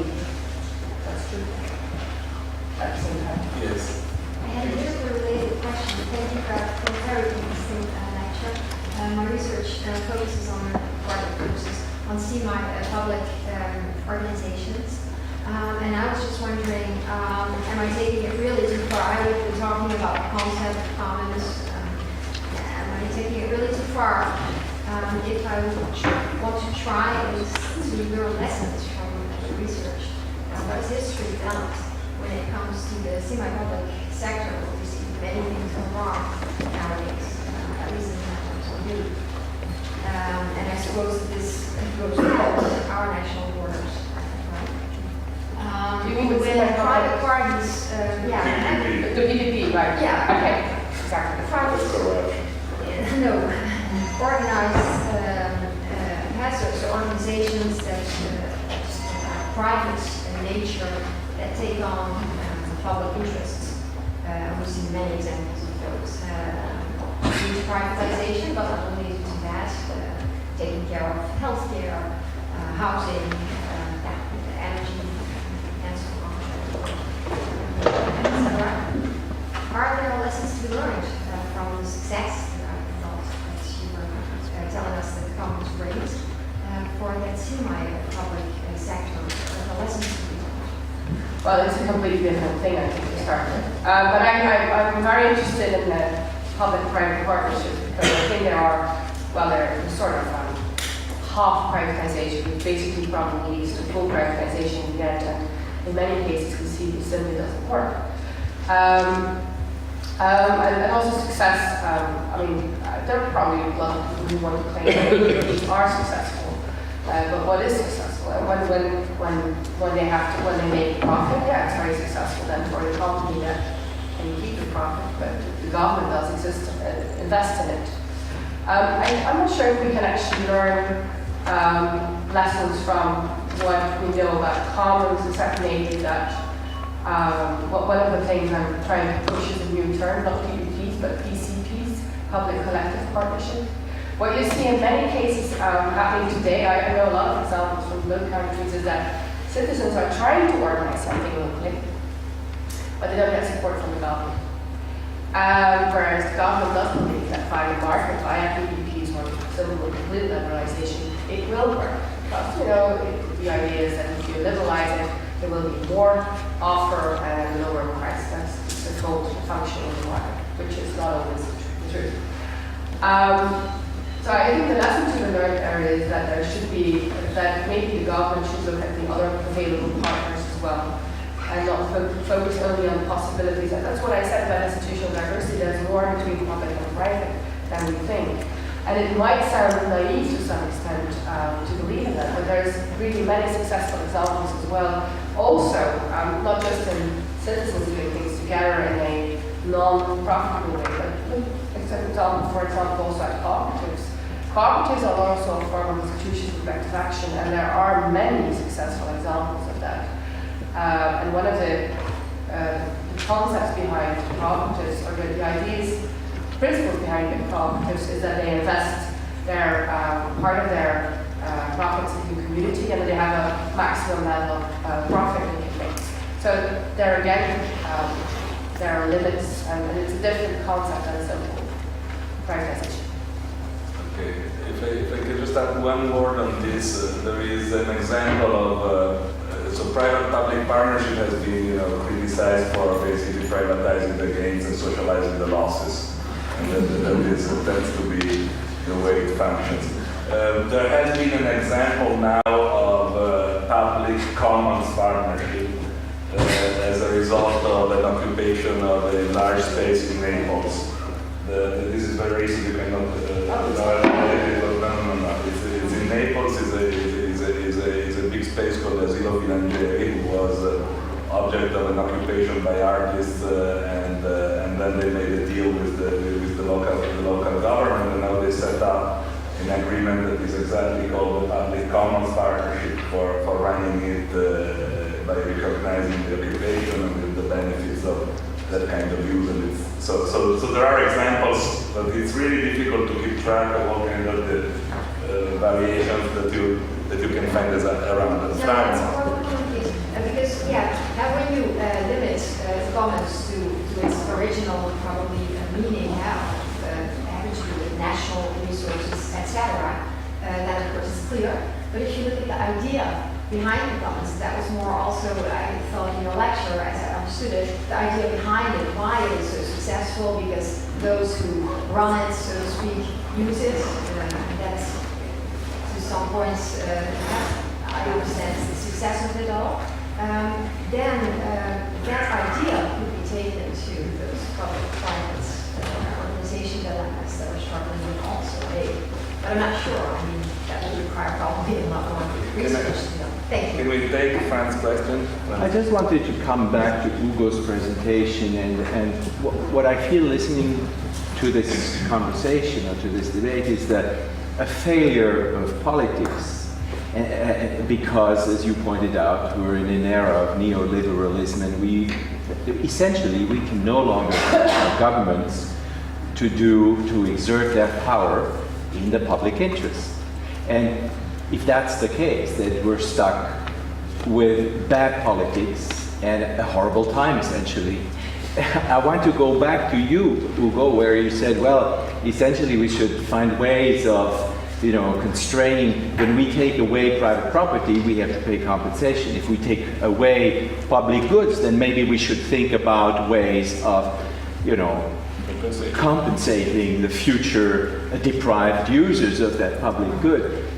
What other things do you see? What are the shortcomings of the law do you see? Because I have a hard time to blame private property, to be responsible for all the evils that happen, and I have a hard time to see actually where there is a failure to conceive the law in terms that would be more helpful. But I think, as a lawyer, what do you come up with? Because I'd like to say we need to stop the gangsters who run public discourse these days, and then we have taken care of the problem. What can we do for the law? Well, I think that private property law does its job, as it always has done, pretty well. I mean, it does its job in protecting the private interests against the state, and it's getting further and farther strong on that, and the European courts have played a major role.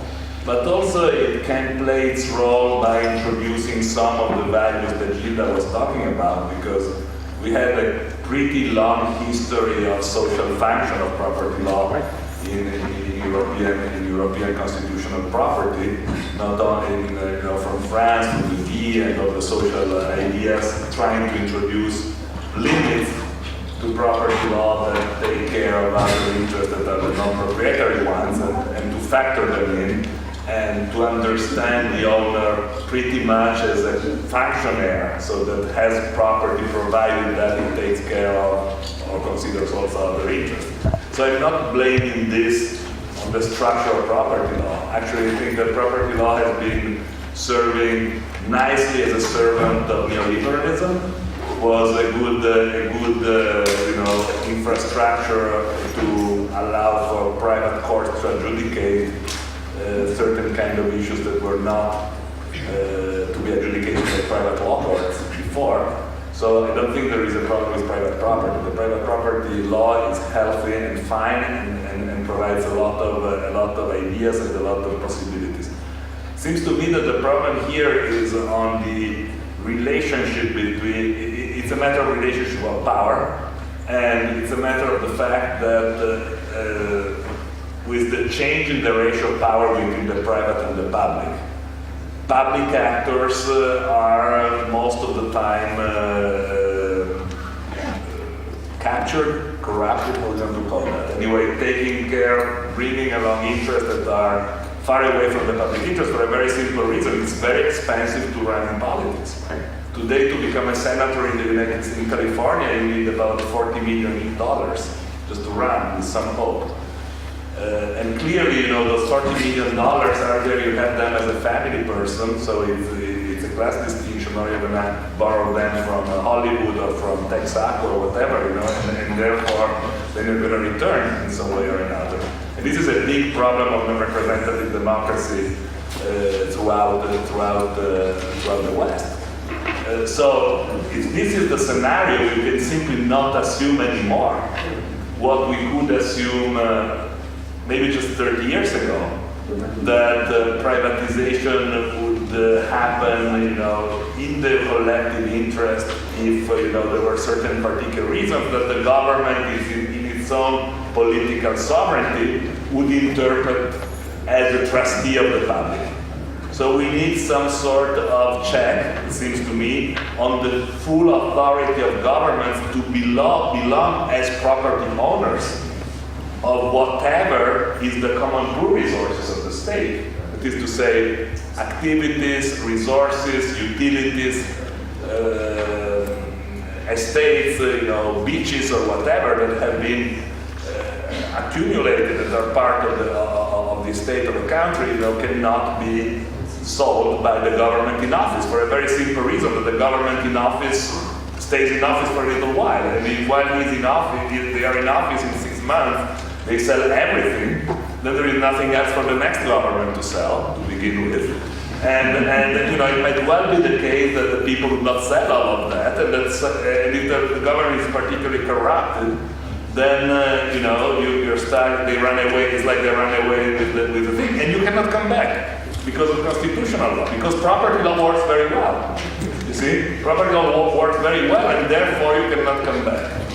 So this is producing the kind of imbalance I'm talking about, and this is why I think that there should be some sort of a check of this kind of decision-making of the government in terms of privatization. The traditionally, you see, federal system, for example, like in the United States, is pretty, the public property, only part of it belongs to the feds, another part belongs to the states, then common localities, municipalities, therefore not all the public properties is in the same hands. But if you look what happened in Italy in these last few years, there has been a very clear attempt to take away all the public properties that used to belong to municipalities and to regions, and to try to attract it in the state budget, so that you can sell it easier and faster. With this kind of special purpose vehicles that basically are used in order to carry on, kind of politics that is very arguably against the interest of the people, and anyway with no discussion, nor with the possibility to challenge it in courts of law. So it seems to me that, of course, if the state is weaker than the private, even the courts of law sooner or later are going to be corrupted. Okay, so even the courts of law are going to need some way or another capture. However, at least as the way the people explain us, studying the legal process in the U.S. or elsewhere, you want to have different agencies of government involved in a certain decision when the decision puts at stake the interest of the people at large. So that is the issue that I'm worried about, and how to find a legal definition and protection of the commons that makes them at least as strong and work as well as property law does. So, thank you for this segment discussion, because it helped me formulate some of what I was thinking, which is certainly this is a debate. I think every country is having about privatization of public goods and rent seeking by private actors in the name of efficiency.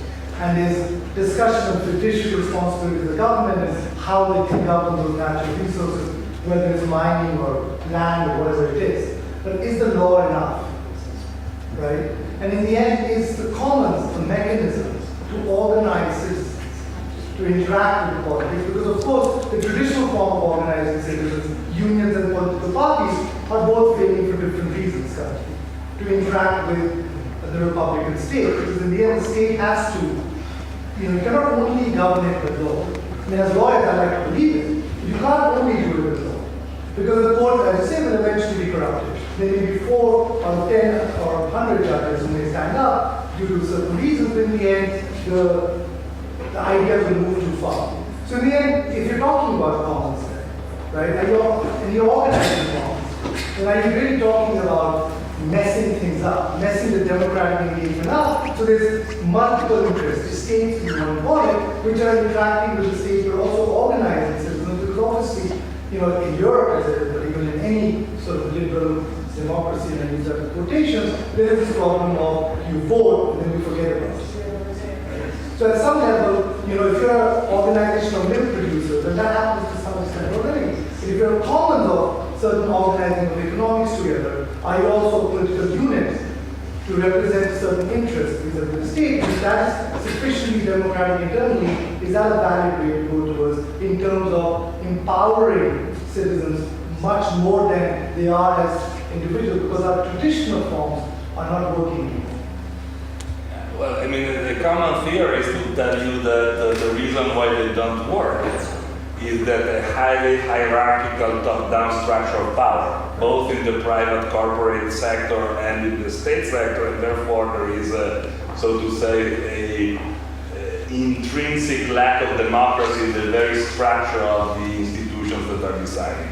So you put the commons in the middle, and basically what's happening is you're trying to get from this commons idea a model of participation and a model of organization of power that is much more dispersed and much more shared itself on the understanding that it can be self-monitored in some way or another, which might require, it was said by someone there that disappeared, that it works better or maybe only works from the bottom up, beginning at a very kind of local scale, and then moving, step after step after step towards the top, rather than imagining it as a structure that can be in abstract created at, say, the European level or the global level or whatever, and that would never work in abstract if it was not supported by what you're saying, a degree of participatory effort and the degree of attention of the people in what is going on. This is actually one of the issues of trying to make you make a European Charter of the Commons. Is it going to work? I mean, we have a lot of very nice charters with rights and responsibility and social rights and whatever at the European level. And unless they are backed by an active political vision and an active political practice, they are simply nice, very nice words on the paper. But we are lawyers, you know that. You start from the paper, and then maybe you can give some sense to it, I guess. Yeah. Sure. I think there is a current phenomenon that governments are losing faith in their own management capacity. For instance, I will give you a simple, ridiculous example. In a European country, at the beginning of this crisis, they decided to sell the premises of some ministers that were well located in the beautiful capital of our Europe. Say they sold it to private investors, and they start renting the same building. But a year ago, I went to visit my colleagues. They have just moved from the building because the state was unable to pay the rent at the market rates. So, in Rome, they did it with all the public offices. But this is, how can we, build a perspective of the public good if there is no faith in the public management? So there is need of solutions and some limits to the politicians as well in terms of how are they going to manage the public good. This is an absolute example of how ridiculous we could be if we lose faith in the public management. Again, you should ask how much they sold it for, and who made the money out of that. Because I mean, as I'm telling you, that's exactly what happened with the sale and leaseback kind of the public offices in Rome. And behind that there was, this guy who is a very famous builder. He's called Caltagirone, who controls a bunch of politicians. This is exactly the problem that in a way we were facing in the Lota Commission when we were trying to say you cannot use that money. How do you create a compensation, for example, out of a common that is privatized? You could link the use of the money you're getting from the sale to the same kind of function or the same kind of interest that the common was serving. So, for example, you take away public offices and you sell the public offices, then probably the compensation would be to use the money in such a way that is not to pay off the current debt or to make out for the blue cars, but actually keeping that money in some sort of a public trust that goes in the direction of replacement or something like that. So there needs to be some creative way of linking the money stemming out of privatization to the function that the state is called upon to carry on, because otherwise, it's really just your maid that is selling the dishes at home. Instead of serving you, is serving itself. Yes. There was a hand up? Yeah. I was just wondering, is the example you gave that the government was able quite easily to sell the ownership in the building, not an illustration that private property isn't, after all, working that well? Shouldn't you be more diversified in it, as it in the past used to be often? For instance, that you determine certain land or buildings as serving in the public interest, and therefore you are not entitled to so easily transfer it in the free market, public domain, for instance. We have that, but it's very easy to declassify. If you are a government in office, and the government in office is understood as the owner of that, there is no judicial control of that. Declassification you don't even require a formal law. It's enough to have a decree of the sitting minister. So that's exactly the point I'm making. You need to find some sort of ex ante formal and possibly substantial protections to avoid that. But that is true everywhere. Every country that has classified, like public domain or domain public, or even in America, that's a part of the very business of government to decide what to do with the property. But sometimes it may work even if not for eternity. Perhaps that is also what you should realize. The public domain may work, but then not for ages, for sure. Shall we do last two, maybe? Yes? One here, and then we can... I have a question for Gilda. She was expressing concern about the situation in which access to land was restricted because essentially it had been put in private domain.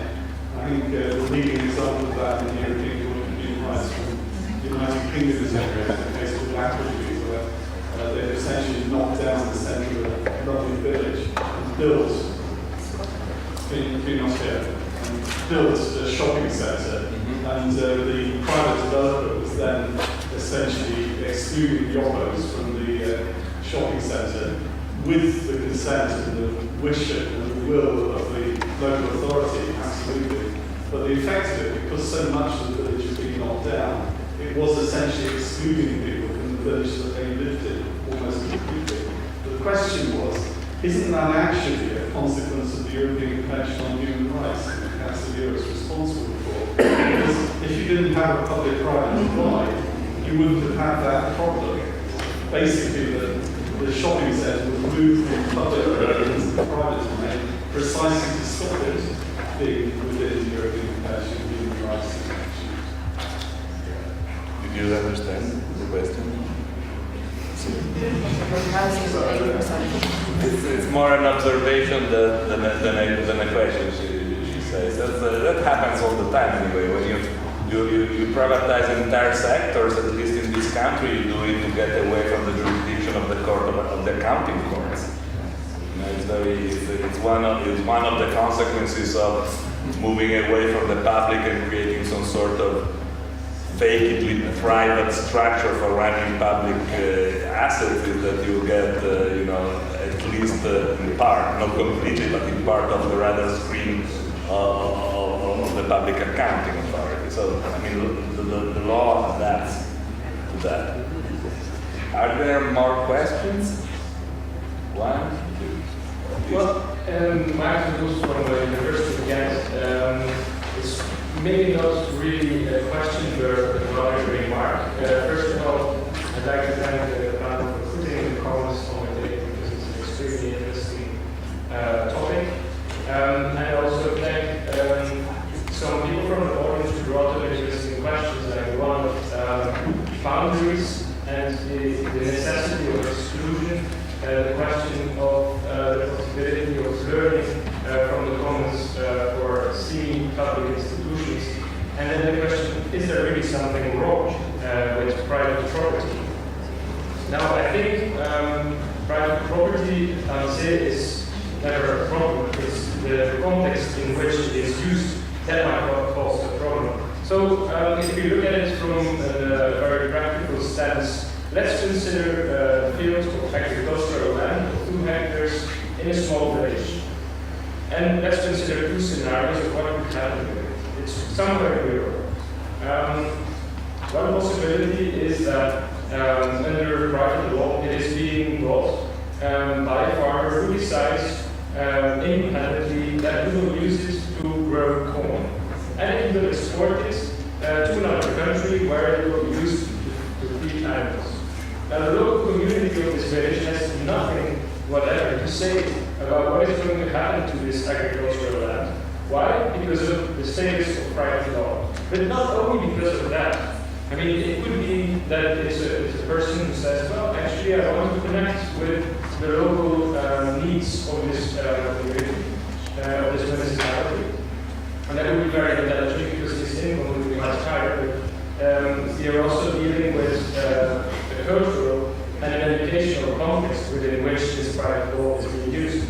Now, that's one scenario you can look at. The other one, and that allows us to compare more easily with common law, is, well, the law of the commons, we say, is the situation in which a group of people from the village says, well, we are going to buy together and we might collaborate with the local municipality to obtain some money so that we can put it in a cooperative or trust or whatever, a form of local organization. Now, if we look at these 2 scenarios from the point of view of exclusion, we notice that in Europe there is massive exclusion of participation in the use of agricultural land, and that's because of the legal context of Europe. The common agricultural policy is mainly stimulating the accumulation of agricultural land in large-scale farming that is disconnected from local needs. And that's an observation. It's quite important if you look at private law, how it functions in a legal European framework. Now, de facto, we are dealing with exclusion.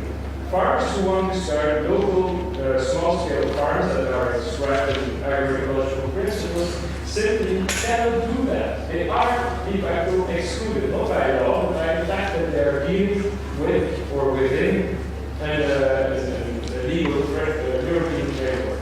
So, if you want to make a step towards commons and think about exclusion, you have to define, okay, if you talk about boundaries of what? And who is the community we are talking about? Is it only the community of those who are going to use resources, or also the people who are going to benefit from the use of the resource? That is, people who use the feed themselves. So, if you want to set out of the de facto exclusion of people who want to participate in the use of resources, then we need the commons, because there we allow people locally to participate in the decision how this land is going to be used, and who is going to use it, and for whose benefit it is going to be used. So, then we can also think about the question that somebody asked, how are we going to deal with foreigner commons in this community? Basically, that's not the problem of the commons, it's the problem of the community that is organized in a certain way that says, well, if a foreigner comes to us, this is the way we are going to deal with this foreigner. And then maybe we can decide that he can participate in the commons, it's the community of those who benefit from the use of the community, of the common land, and we're going to pass the project. So I think all these things link up with this. I think we need to broaden a bit this discussion about private laws and put it in a context in which it occurs. Yeah, the only thing I disagree with your analysis is that why you say it's a de facto exclusion. The moment in which you privatize or liberalize some land, in Italy we had that just a few months ago. 300 plus hectares of agricultural land were put on the market. Yeah. Okay, and then if you put it on the market, that amount of land, it's very likely that someone who has the money actually buys it, rather than someone who has to build up a complicated cooperative of small farmers to arrive. And then if they had time, for example, or if they had resources, maybe they would compete. But the moment you open up, so it's not a de facto, it's a de law. No, it's not yet de jure. That's what I'm trying to tell you. It's before it becomes de jure and private property. In fact, fact, the exclusion de facto is already there because of the legal context we are working in. So it's in the two situations. Zach, you had a comment also? Yeah. So my question, I have one question for Tina and I have one question for Gilda. So it seems to be that we're presenting commons as an alternative out of the crisis, right? But market and the state are predatory to the commons. So there's going to be a difficult time in the future for commons institutions to assert themselves. I mean, to some extent, it's a struggle, a kind of social resistance that's going to have to take place. But this crisis is not the first wave of liberalization, right? And so I'm curious to understand the kinds of common institutions, collective action institutions that survived the first round of liberalization, what traits they had, and what that might offer us for understanding how to build common institutions now in this present crisis. The other question is for Gilda, and the question is about this criteria for well-being. It's an excellent study. I'm very interested in the results of it. How do you think citizens, being an integral part of providing the answers for this questionnaire about defining this concept of well-being, how can citizens now use this idea of well-being to create institutions for collective action, commons? How can they use this criteria for producing commons? Okay. Well, in the 19th century, the first big wave of urbanization was in countries where it was really taken up as a national measure. For example, Belgium, Netherlands, England, Poland, already France, and so on. In those countries, institutions like commons and guilds were simply with one or two laws done away with, top down. So hardly any of those institutions managed to survive, because in the case of commons, for example, the government had the right to sell the land on the private market if the local commoners didn't want to do that. So it was really top-down approach. Now some of them have battles that have gone against it, and there's a few, but in the case of commons, there's a few examples in the Netherlands and three in the Netherlands, example in Belgium, three in the Netherlands. So those are really exceptions, and basically those were won by people like you, smart legal scholars, smart lawyers, who found this one little hole to creep through.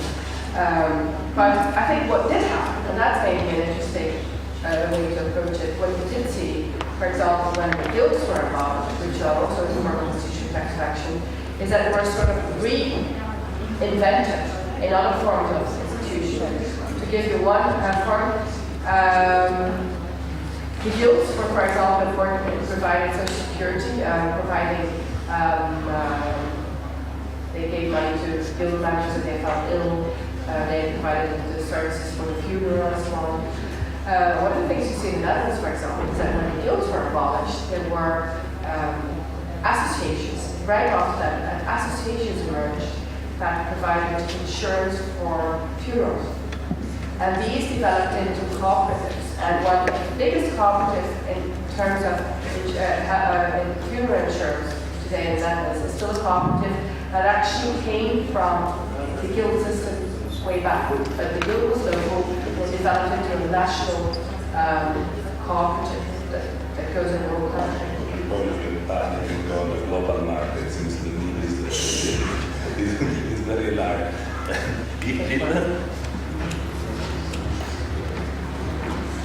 I myself think commons is a process. So bringing the citizens to debate on the well-being for all raises questions that were not in the public discourse before. And one of the items that comes to the public debate is exactly how to deal with abundant resources. This is comes from the debate once the people realize that there are resources and there are needs that are not covered and the resources are abandoned. And the mediation between private property and those who need to access these resources is a matter of critical.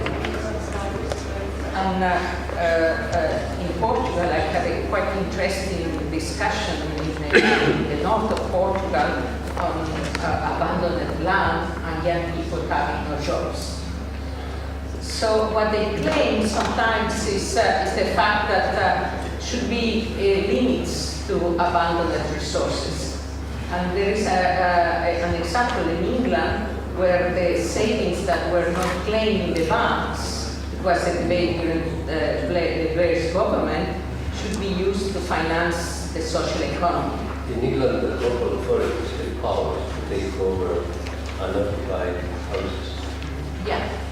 So the interesting thing is that yeah, but they rarely use them, but they yeah, but occupying buildings has just been criminalized in England, no? Well, no, yes, it's getting there, but the point is that if the local council knows that the house is left by their owner unoccupied, whereas not rent, after 18 months, I think they can start the powers to take it over. They're just supposed to do a law like that in Brussels as well. So this is, for instance, interesting in terms of building commons. So the poor people who have 15 houses, they have to run from one to another.